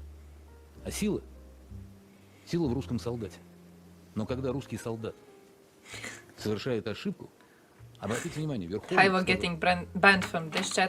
через Дмитрия Сергеевича Пескова. Brunette, that's Simonyan. We're learning about Simonyan right now. She likes eating beavers. Из уважения. It's like actual animal beavers, not the other beavers. За вчера спасибо, а за сегодня ответь. За сегодня ответь. Выводы надо будет сделать всем, чтобы перед теми ребятами, которые в тот момент, когда 25 тысяч с тяжелой техникой, с противовоздушными системами, тысячи с лишним машин, пошли не на Киев, не на Львов, не на Варшаву, а пошли на Москву. Абсолютно. А их товарищи, с которыми они плечом к плечу бились все эти месяцы, стояли и держали фронт. Повторю 156 раз. Что было, понятно. Россия превыше всего. Россия, наша Родина. Да, мы ходили на теплоходе по Волге, мы возвращаемся, а в России матушки вооруженный мятеж. И первое время мне казалось, что это снится, что этого не может быть. Ну, для человека, хоть шапошно знакомого с историей, такое дежавю. Подождите, это только что было. Только что была Первая мировая, которая уже была почти выиграна, и ровно в этот момент случился вооруженный мятеж, в результате которого и Первую мировую проиграли, и территории потеряли, и страну разрушили и проиграли. Как опять? Третий раз за 100 лет? Нет в мире ничего страшнее гражданской войны. Когда мы все нормальные люди говорим сейчас в ситуации с Украиной и с НАТО, что мы за мир после победы, это когда мы сражаемся с врагом. Потому что с врагом может быть мир после победы. А когда ты сражаешься с братом, никакой победы быть не может. Ни у кого. Брат на брата – это война без возможности победы. Надо об этом всегда помнить. Also kind of ironic, И последнее, considering что я the хочу сказать. talks about brotherly nations. But Сейчас okay. много обсуждают, ну как же так, завели уголовное дело, а потом отпустили. Вот уехал в Белоруссию. Это же насмешка над юридическими нормами. Я просто хочу напомнить, что юридические нормы – это не заповеди Христовы и не скрижали Моисеевы. Юридические нормы пишут люди. Люди пишут юридические нормы для того, чтобы они защищали правопорядок и стабильность в стране. И если в каких-то исключительных, критических случаях получается так, что юридические нормы I'm not trying to find any reason. перестают I'm just выполнять being свою angry and функцию waiting for hug. защиты правопорядка и стабильности, That's what I'm doing. а выполняют функцию же обратную, то они идут лесом. эти I'm just юридические being like, нормы. bro, Потому что их писали люди, when they get не into предвидя такой hug. ситуации. Выбор был между плохим и чудовищным. Страшнее гражданского противостояния не может быть ничего, включая уж тем более нарушение каких-то юридических норм. I'm still kind of hoping. I'm still kind of hoping. Yeah, she is Christian. То про многих многое стало ясно. Yeah, Но в Orthodox. первую очередь, я думаю, мы многое поняли про себя, про свою страну. Мы оказались гораздо мудрее, чем о нас думали. They're weaponizing religion a lot. В нашей стране власть может быть любой, кроме слабой. Вчера власть проявила и силу, и мудрость. И что самое важное, силу без кровожадности. Да, то, что произошло No, no, вчера, no, they gotta конечно, end up in hug, my dudes. They have to end up in hug. And Я they're scared полностью of hug. согласен с тем, что то Okay? решение, которое было принято, это, наверное, So, было единственно правильное решение. Personally, I'm Но, waiting тем to не see them менее, there. понимаете, мне кажется, что за смерть летчиков, которые погибли, ну, должен кто-то ответить вообще-то. Вы знаете, сейчас каждый высказывает свое мнение, Jormal.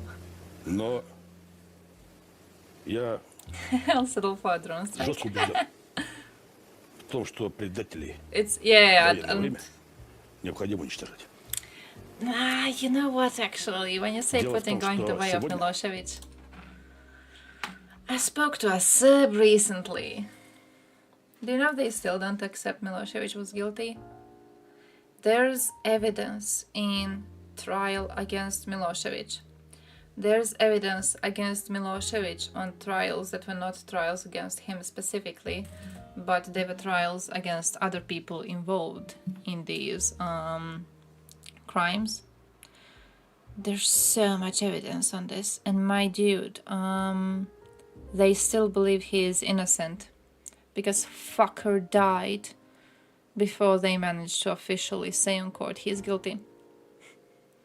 It's the same with Arkan. Arkan got killed like a fucking dog. But because he was killed before he got into jail, Serbians will still tell you that he was innocent all the time.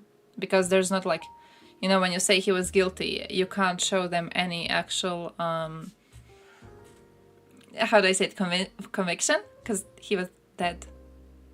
You know, like for Milosevic, for example, the trial was ongoing, but he died before. They had evidence, but he died. But there was evidence, but like he died.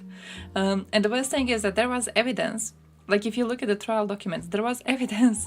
And then there was more evidence. Okay, they added several regions to the regions that he ethnically cleansed, that he was directly engaged in planning the ethnic cleansing on. They added more of them as the trial was ongoing because they were finding more and more and more and more evidence. And subs will just be like, oh yeah, well, all of this evidence is here in the documents, but they never officially said that, they never officially like convicted him of these crimes. And they didn't, because he died. And the same thing with Arkan, we have images of Arkan around. We have images. I found a horrible site just yesterday. Actually saved news for you on Republika Srpska that I need to show you. But as part of researching that, I found sites with images from the war in Yugoslavia. There's images of Arkan and his soldiers taking selfies, standing next to bodies of civilians they have killed. Not censored, nothing, right? Just like everything's fucking there, everything is shown. And you will still have Serbs being like, no, Arkan was framed. You have no evidence he's guilty because he was killed like a fucking dog. And then they couldn't convict him because he was killed. Just... So I want Putin to go the same path. I want him to actually be convicted just to see if Russians will have to deal with it properly. But I also very much doubt that. I don't know. It seems like Russian propagandists are very, very fucking stupid. Scott Ritter got like... Wasn't he 2 times convicted of being a sex offender? And they will still be, you know, trying to make excuses for his stupid ass actions. So it feels like the amount of evidence really is going to change their mind. That's nice. He dead though. Yeah, that too. Trump. Hey, what's new with Trump? Is there something new with Trump? They'd say he was innocent no matter what. So it's better he died like a dog. I'm half. But true. Because on one hand you have them dying before they are convicted and then, you know, their followers make up excuses. On another hand you have like Mladic, for example, being kept in prison, and he's still in prison. He's shitting himself to death right now in prison. But then Russia has called to release him for humanitarian reasons. And his supporters are saying that Hague is inhumane for letting him rot away. So that's like... Was he touched that? Who? Arkan? Arkan wasn't. Arkan was shot. Arkan's entire history was being a piece of shit and staying a piece of shit. And as a piece of shit he was involved in a lot of criminal gangs. And some other criminals shot him up. It's like, it's the least satisfying ending you could get for a person like that. It's not like he was shot as justice for someone he killed. It's not like he was shot as, you know, I don't know, an act of avenging one of his innocent victims. He was just a worthless criminal shot by another worthless criminal. It's like, you know, he's gone, so GG, but like... Yeah, I don't know. It's not really... How do I say this? There's something about learning about these types of things that I think makes you just lose hope in any sort of justice in the universe. He should have been rotting. He should have been rotting in jail forever. He should have just been kept closed, and he wasn't. Milosevic, I'm pretty sure... Well, let me check.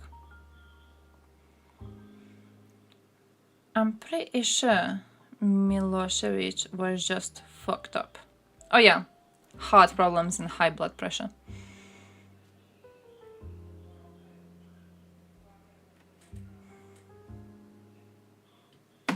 That's that. He was fucked up. His body was fucked up. He died. We never got any justice because he just died. Yeah. Sex offenses, unlawful contact with a minor, corruption of minors, indecent exposure. Have you seen Rita talking to one of our NAFO dudes? I think I know his name, but I don't want to say it because if I miss it, it's gonna look stupid. Where do I have it? Did I like it? Fuck no, wait, I'm not gonna. I'm gonna try to find the specific list of posts.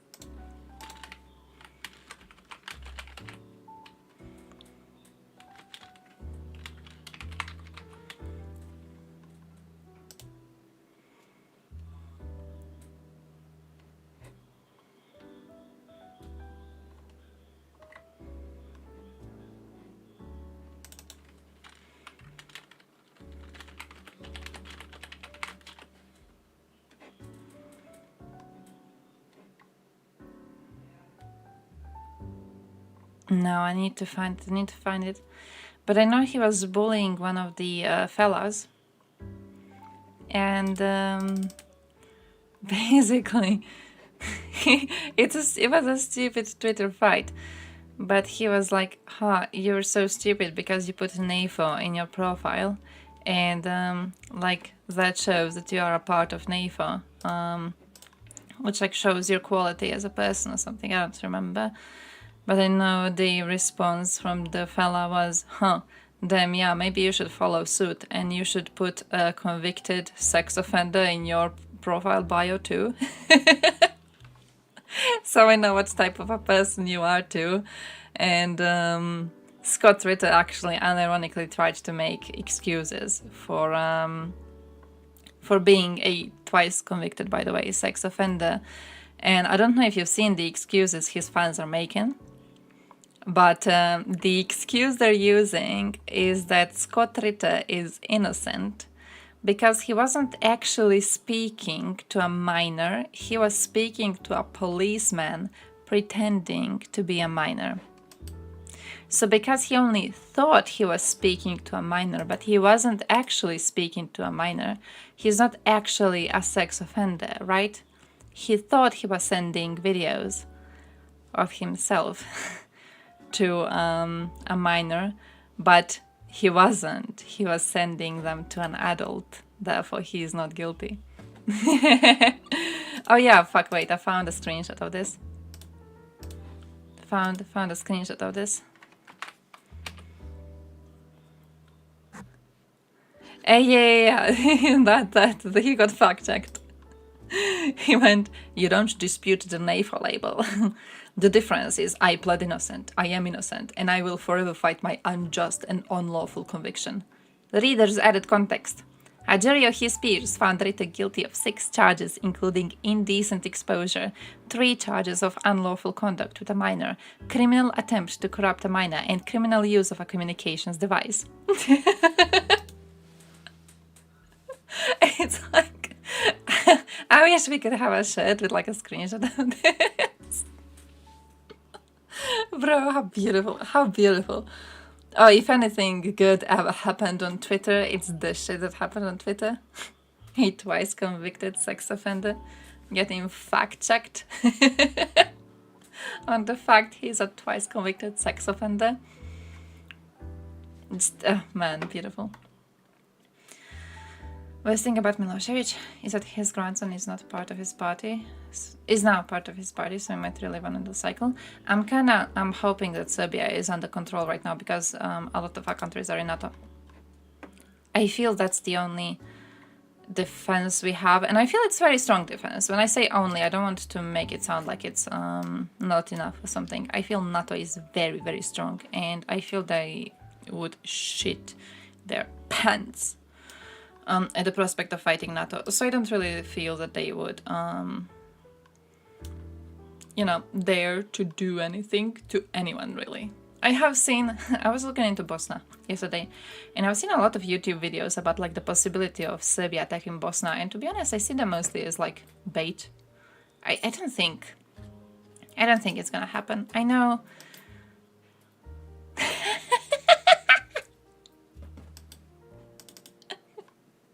Okay, fair, right. Wait, I was just on this. Okay, that's cool, because they go by random, so this is quite cool. Wait, now I need to show it too. Fair enough. Perfectly timed. There's news on Republika Srpska. The news on Republika Srpska is that, you remember what I sent in Discord? This is what I sent in Discord. Do you guys remember that?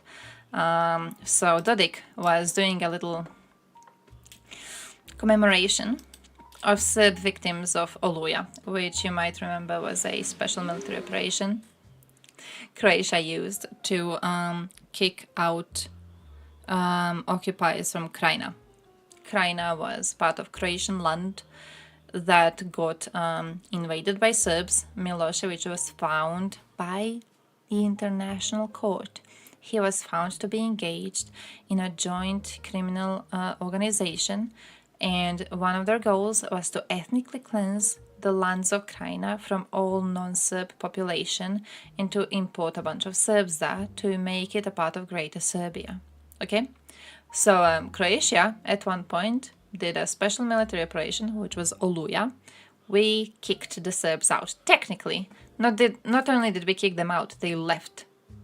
They feared Croatia so much at a point that a day before Oluja started, Serbs sent a warning to all Serbs who were in Krajina to leave, and they left.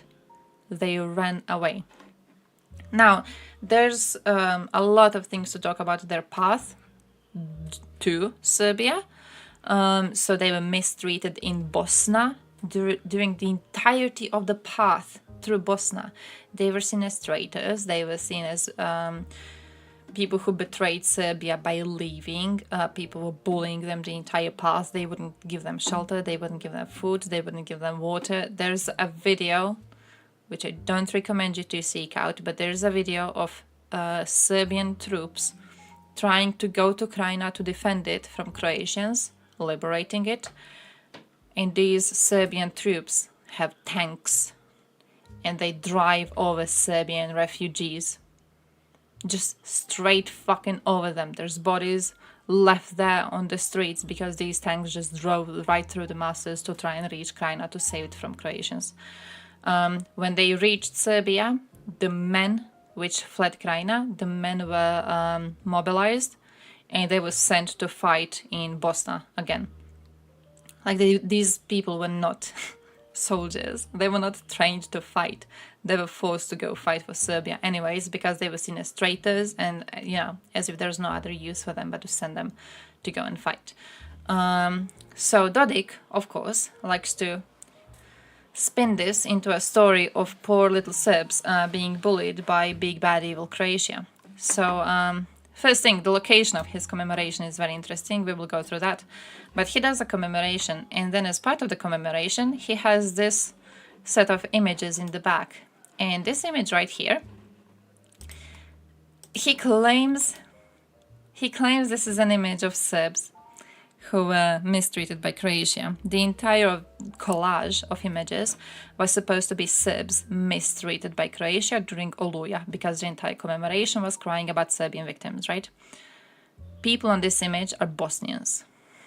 They are specifically Bosnian refugees who had to flee because Serbia kicked them out.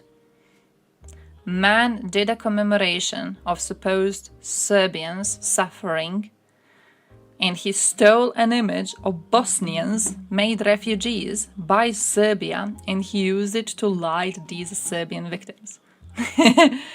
The woman from the image, not this woman specifically, but in the entire image, I don't know if they show the entire image here. They don't. I found a list of these images. You can see the whole of them, but there's images of war crimes there, and I'm not really too happy about showing anything here. But in the image, she's surrounded by kids. She's carrying one baby in her arms. This baby is now a grown-ass woman who has spoken out about this, has openly condemned his use of this image, because what he is doing is very similar. If you remember when Snyder talked about how Russia is doing a genocide in Ukraine right now, and one part of their genocide attempt is making themselves into the victims. It's like an active part of what they are doing. They're trying to make it seem like they are the victims of this. They are the true victims. They're not the bad guys. They didn't want to do any of this. They were pushed into everything and they just had to defend themselves because they are the victims. That's what Serbs are doing right now, basically. That's what Dodik is doing right now. Interesting part of the commemoration is that he chose to do the commemoration. Where does it say the specific name? Here it is, Prijedor. Prijedor was a location of detention camps run by Bosnian Serb forces. Man held a commemoration where he's gonna use an image of Bosnian refugees, pretending they're actually Serbian people. He did this commemoration, crying about fake fucking victims, on a location of an actual fucking death camp that his people have made. Just a ridiculous fucking story overall. But then somehow it gets worse, my dude. And it gets worse because Dodik is very close to Vučić. Dodik and Vučić are like friendly friends, right? Now, what has happened is Serbia has a, how do I call it? They have a thing. It's basically called Organization for the Investigation of War Crimes. Basically, there's a... They publish on victims, on Serb victims of war crimes done during the Homeland War, right? It's publishing of... There's a list of names and everything like that, right? Someone looked into the list of names recently. At least 6 children. So far it's 6. This is like a very fresh story. Like these days we are solving it because one man figured out his brother's name was on the list. At least 6 kids found so far on the list of Serb kids killed by Bosniaks are actually Bosniaks killed by Serbs. The man whose brother was killed in Sarajevo when Serbia was sieging it, he is actually going to sue the entire organization which put his brother's name on this list. So currently they're kind of riling up behind him. This is like breaking story. We will have to see how it goes. It is Serbia, so you never know. I do hope he's going to go international with it, if he does go somewhere with it, because you need to. There's no way to get justice in Balkans for something like this. But yeah, they use names of their own victims to claim that these are Serb children. Miroslav Lukic is the brother of this kid, and yeah, basically he's writing that he feels responsibility towards his brother and towards each and every single one of 1,601 kid who died as a result of Serbian siege of Sarajevo, to fight for the truth and to fight for justice. The manipulations of Greater Serbia, in this case, they didn't wake up, they were here all the time because their machinery never actually sleeps. But the institutions of Bosnia and Herzegovina, they are obviously the ones asleep right now because they didn't bring us justice over this. So he's doing the whole thing with like, yeah, I was let know that my brother's name is being unfairly used, and that I'm going to start a court case against the entire organization, which has made this possible. I'm happy he's doing the whole thing with like refusing their excuses immediately. So from the start, the first post he made on this, which was the one posted by a lot of newspapers, was like, hey, I'm speaking to you publicly as a kid who lived through a war in Sarajevo. Let's not kid each other and let's not do the whole thing with like, oh yeah, there was a mistake in data set or whatever. You know what you were doing. Which I think was a very strong opening, and I'm very, very happy he got as much attention as he did. Now here's the table. You can see the table and you can see the names of the kids written on it. The table was made, basically they have the public TV of Republika Srpska, which is the Serbian entity of Bosnia and Herzegovina. And the public TV of Republika Srpska was the one who published this table, right? The public TV of Republika Srpska got the information from what they call a Republic Center to research war crimes and to look for missing persons. Now, they have published a press statement, which is here, and the press statement is basically, yeah, we did nothing bad because we don't make tables. Where the fuck do we have it? Yeah, we don't make lists. Here it is.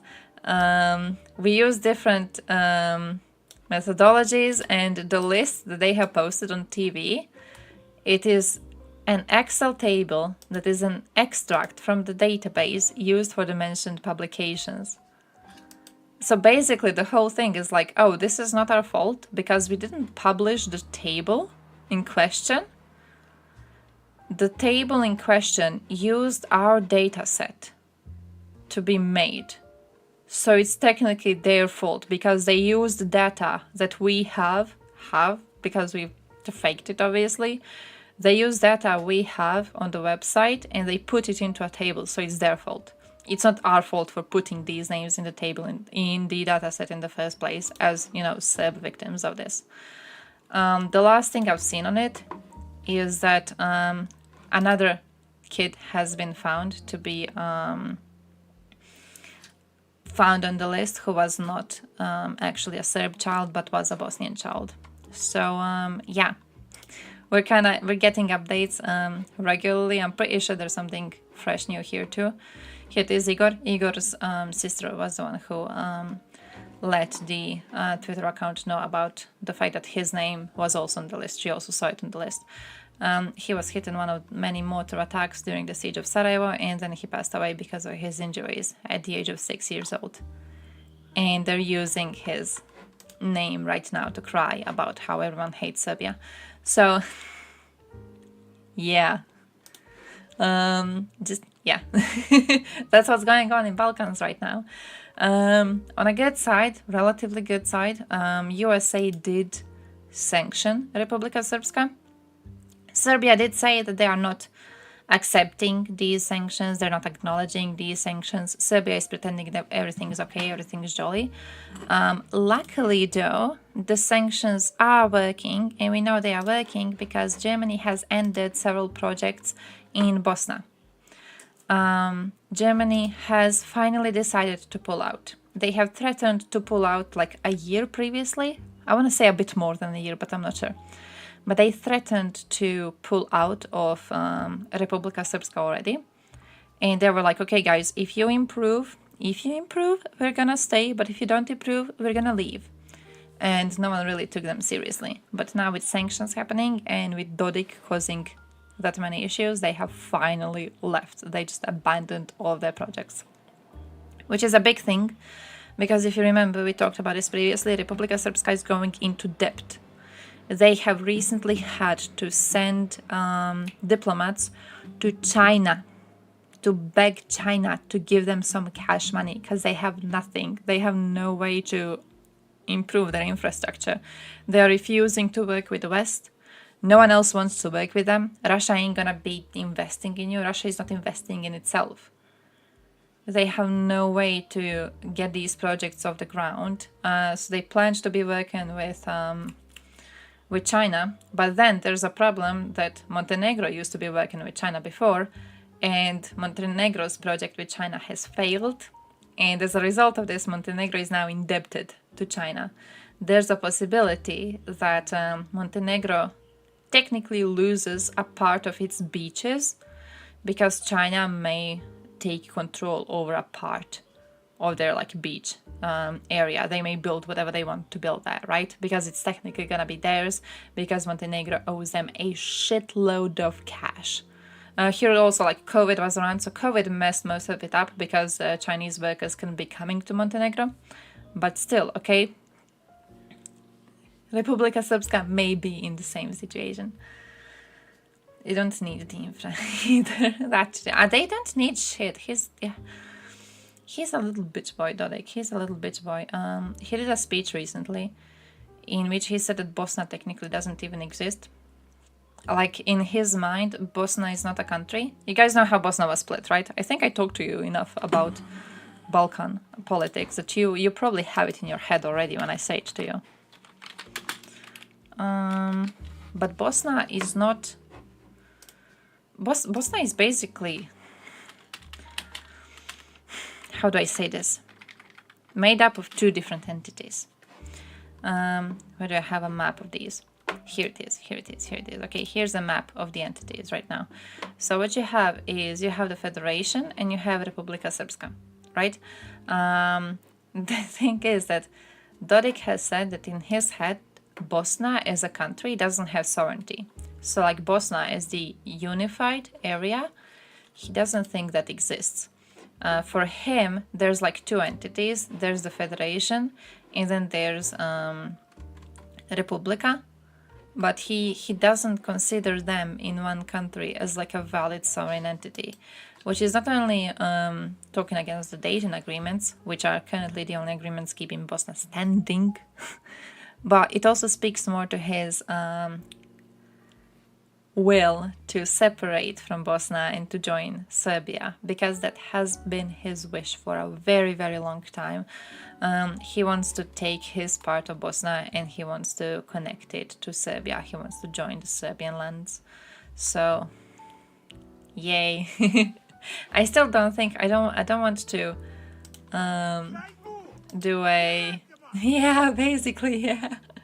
I don't want to do the whole, what's the word? Drama thing. Like, I don't think Serbia would dare to encourage this too much, and I don't think Dodik would dare to try and actually separate. I don't even know how he would do it, but it still is creating a lot of useless chaos that we genuinely don't need anymore, especially as Federation is doing really, really well, especially in cooperation with Germany. So like, we don't need Dodik to be creating more issues. Brčko basically doesn't belong to either of the republics. Brčko is supposed to be actual Bosnian neutral territory. So it's supposed to not be owned by anyone. In a way, it... don't want to say weakens. In a way, it weakens Dodik's ideas of separating his part of Bosnia and connecting it to Serbia, because it wouldn't have the connection. Like if he doesn't get Brčko, and he can't get Brčko because Brčko doesn't belong to anyone. So it's... I feel it was a smart way to do it, to make it like not conform to anyone's rule, but also... 1976 demands representation of HTTP. He's reading the whole fucking link.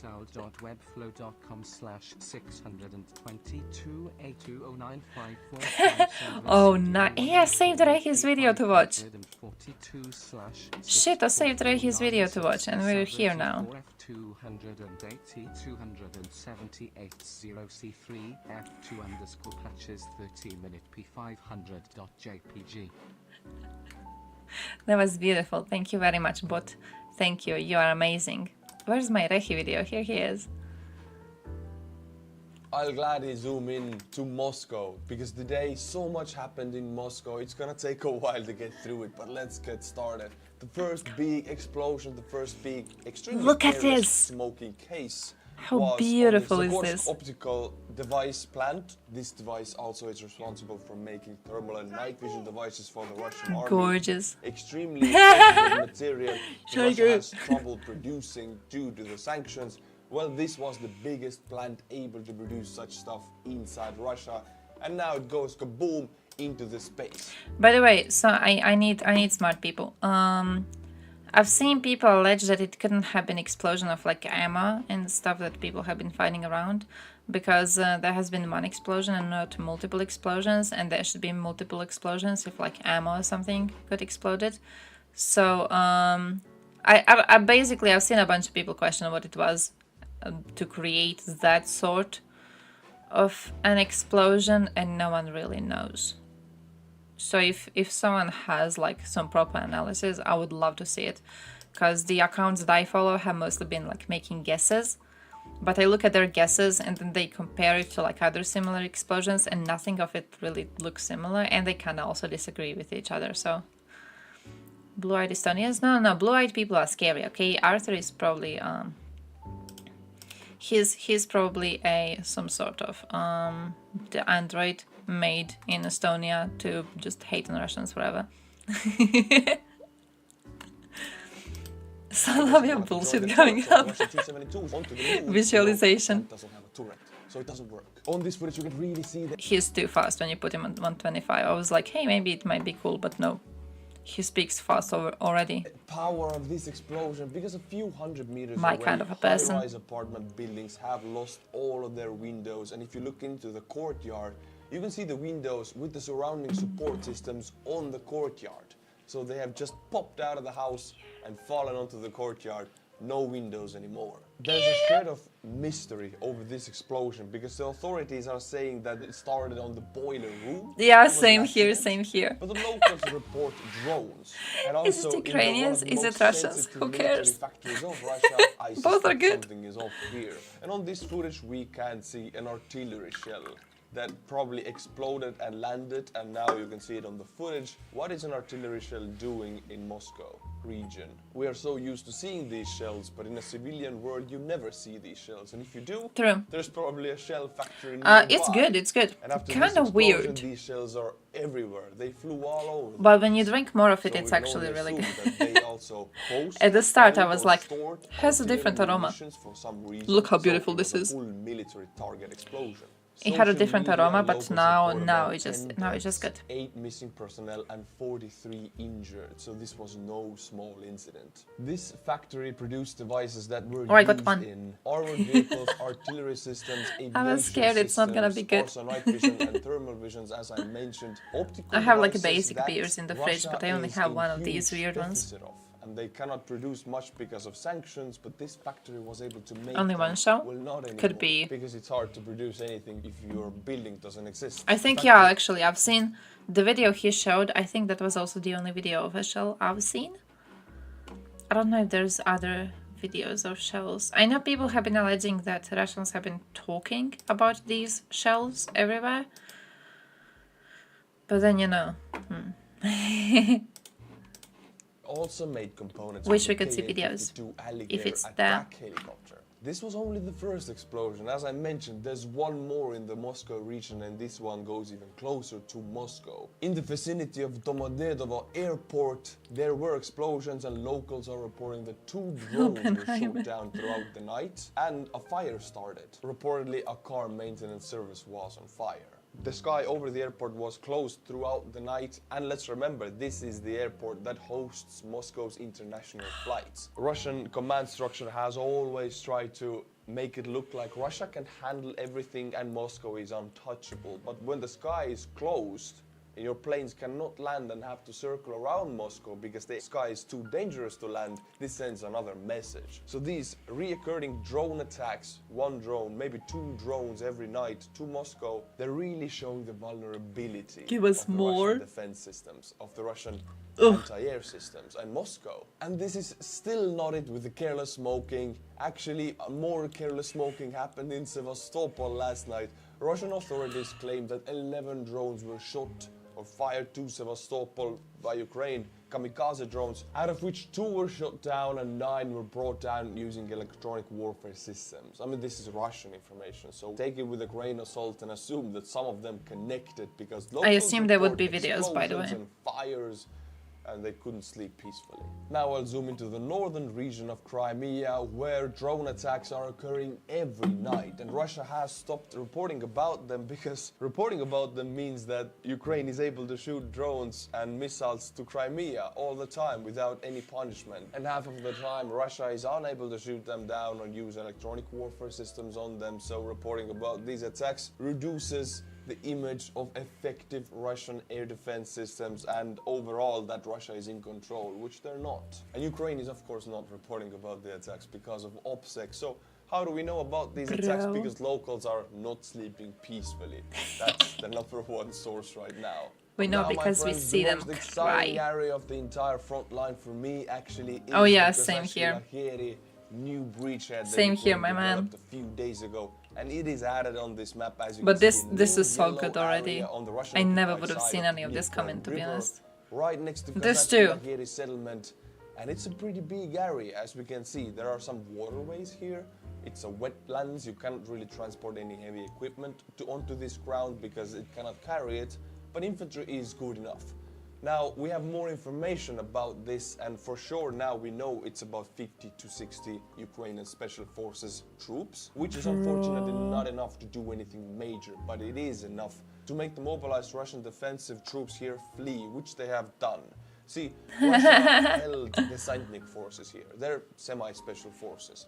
But when things went really bad in Robotyne, they deployed their forces away from this front to Robotyne and filled the gaps with mobilized troops who are weak, let's say it that way, the simplest way. They're not trained, they're not motivated. They're weak. And against Ukrainian special forces, even if there are only 50 of them, there's no match. And this is why yesterday we got the first footage of this area. This is a burning Russian BTR-82. Why this bridgehead is so important is that, as I mentioned, the defensive lines are a lot weaker, a lot thinner in this area, filled with mobilized troops, no motivation, no training. And the secondary reason is that this area here is almost not mined at all. Russia heavily mines the southern front, but not this Dnipro front or I didn't think about that. You want to call it.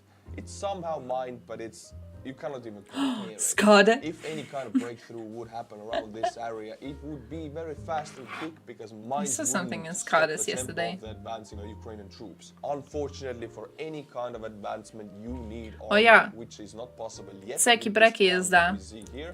Всякие бреки, known to you as Sim по-русски. Всякие бреки claims that Russia is producing 250k shells per month. This is wet grounds, mostly bogs and marshes and these waterways right here. So what it does now is divert Russian attention and force perhaps Russia to send back some units to defend this area.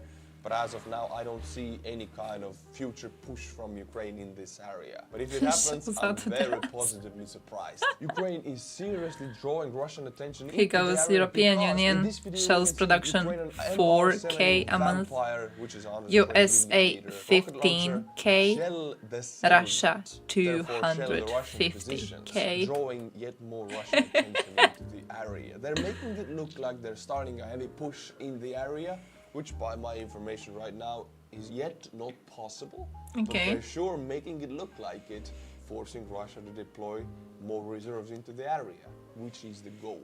Now, Though, hey, I've actually wait though. I gotta say something about Skade. Gotta comment something on Skade. I feel he has gotten a bit smarter recently. He still is very under the influence of whatever shit-ass media he is consuming, but I've seen him actually do quite good. Do I want to say it wasn't a debate, but I read his chat. Okay, I haven't actually seen his streams, so I don't know how he is when he's, speaking to people. But in chat, I don't know if he was speaking in his own chat or if he was somewhere, but he was good at pressing people. So he had one conversation with someone who was like, oh yeah, well, actually Russia doesn't allow gay people to exist in Russia. And he was like, how do you know this? Like, do you have evidence of this? Are there any laws that you would like to point out? How do you know this? And to be honest, I think it's a smart way to respond to people like that. Like you should know where your opinions like that come from, even though I disagree with the man and Russia is a shithole and should be called out for being a shithole, you should know why you call it a shithole. You know what I mean? Like, if you want to enter a conversation being like, oh yeah, gay rights in Russia are at a horrible stage, maybe you should know why. Maybe you should know how. Maybe you should have a way to explain it. And there's really good explanations of this. There's like really, really good things like public polls in Russia, for example, when most of the society doesn't think gay people should be accepted, stuff like that. There's really, really good polls in this if you want to blame Russian society overall. There's really, really good ways to pull out the laws, like the recent trans law, for example. There's really, really specific arguments you could be using. What I'm trying to say is that you should have them, right? You should know them. You shouldn't, how do I say it? You shouldn't just be like, oh, Russia hates gay people. And then someone's like, what's your evidence for that? And you go, well, they do. You should have evidence for that. So I was kind of, I was impressed. Usually you don't see pro-Russian people being able to use their brain at all. And he actually used his brain. I was like, whoa, Skade. Damn, I look forward to seeing you on the other side. So that's gonna be interesting. How mad he got when I pointed out that Moscow banned pride parades for 100 years.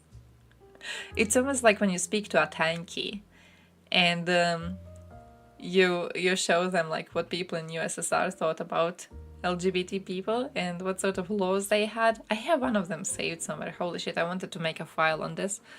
And they get all angry over it. Because it's easy to have these conversations if you have like the proper amount of research. Give me a second, by the way.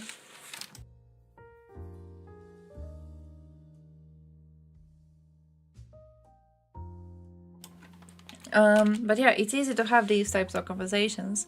You just gotta know how to have them. Just gotta know what the evidence is. By the way, I have to be leaving. I have to go to eat. I have to go get food. I haven't eaten the whole day. Can you imagine that? It was still early. It was still early in the morning. And then I just haven't eaten later. Towards this settlement with tanks. They usually push with infantry fighting vehicles and armored vehicles, but I guess they saved their T-72s for this settlement, and unfortunately... To be fair, Slav sometimes, let me go to... By the way, I have Thompson's Kick opened at all times. Don't tell him. But like it's opened in another tab at all times, so I can just like click on the tab and he's here. He's gonna cut out this motherfucker, we copy it, we go... What are they talking about?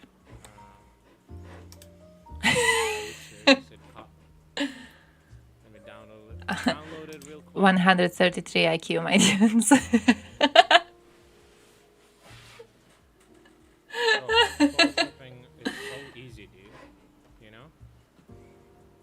Oh, nice talk now. Ah, shit. Can't make the joke again. That would have been funny if it failed again. But yeah, I have to be leaving, so I'm leaving you with Tops and I'm running away, okay? Like this? If you have any good sources on why it sucks to be LGBT person in Russia, send them to me, because I want to make a whole file on it, specifically because Skade got smarter on that conversation and I want to have arguments prepared in case I ever make a fake account and go bully him. I really should make a fake account. He banned me from his chat. Did you know that he banned me from his chat? Because he banned me from his chat. I'm banned from Skade's chat. I never even chatted that. I'm just banned from his chat. So I need to make a fake account. I'm gonna make a fake account. I'm gonna name myself Vicky, and I'm gonna go there and I'm gonna be like, "Hey guy, did you actually know Russia hates gay people?" And he's gonna be like, "What's your evidence for that?" And I'm gonna present him with evidence, and then he's gonna cry. Kick. Vala, I fucking love you. You're the best linker in the universe. You are the best linker in the universe. You having a Kick account is a reason to go and watch Kick streams. Oh, nice. That visit was pretty interesting. I went there once when he was still normal. He was still a tiny streamer. Had like 2 people in chat. He was reading news about Ukraine selling kids' organs. And the evidence for that was that Arte, so Russia Today, published a investigation into how Russian soldiers went into one of the shelters where Ukrainians were hiding during the occupation. And in this shelter, they have found a list of all the people who were in the shelter. And among these people were also the children. And there was health information on everyone who was in that shelter. So naturally, Russia Today was like, you know why they had health information on everyone in the shelter, including children? It's because they were taking their organs out and then selling them on the black market. So with that, I end today's stream. Here's your link to go watch Thompson and Kick. And I'll be seeing you tomorrow. Love you very much. Had lots of fun today. I hope you learned something new. I'm happy we went through some news. So yeah, we'll be seeing you. Thank you for joining.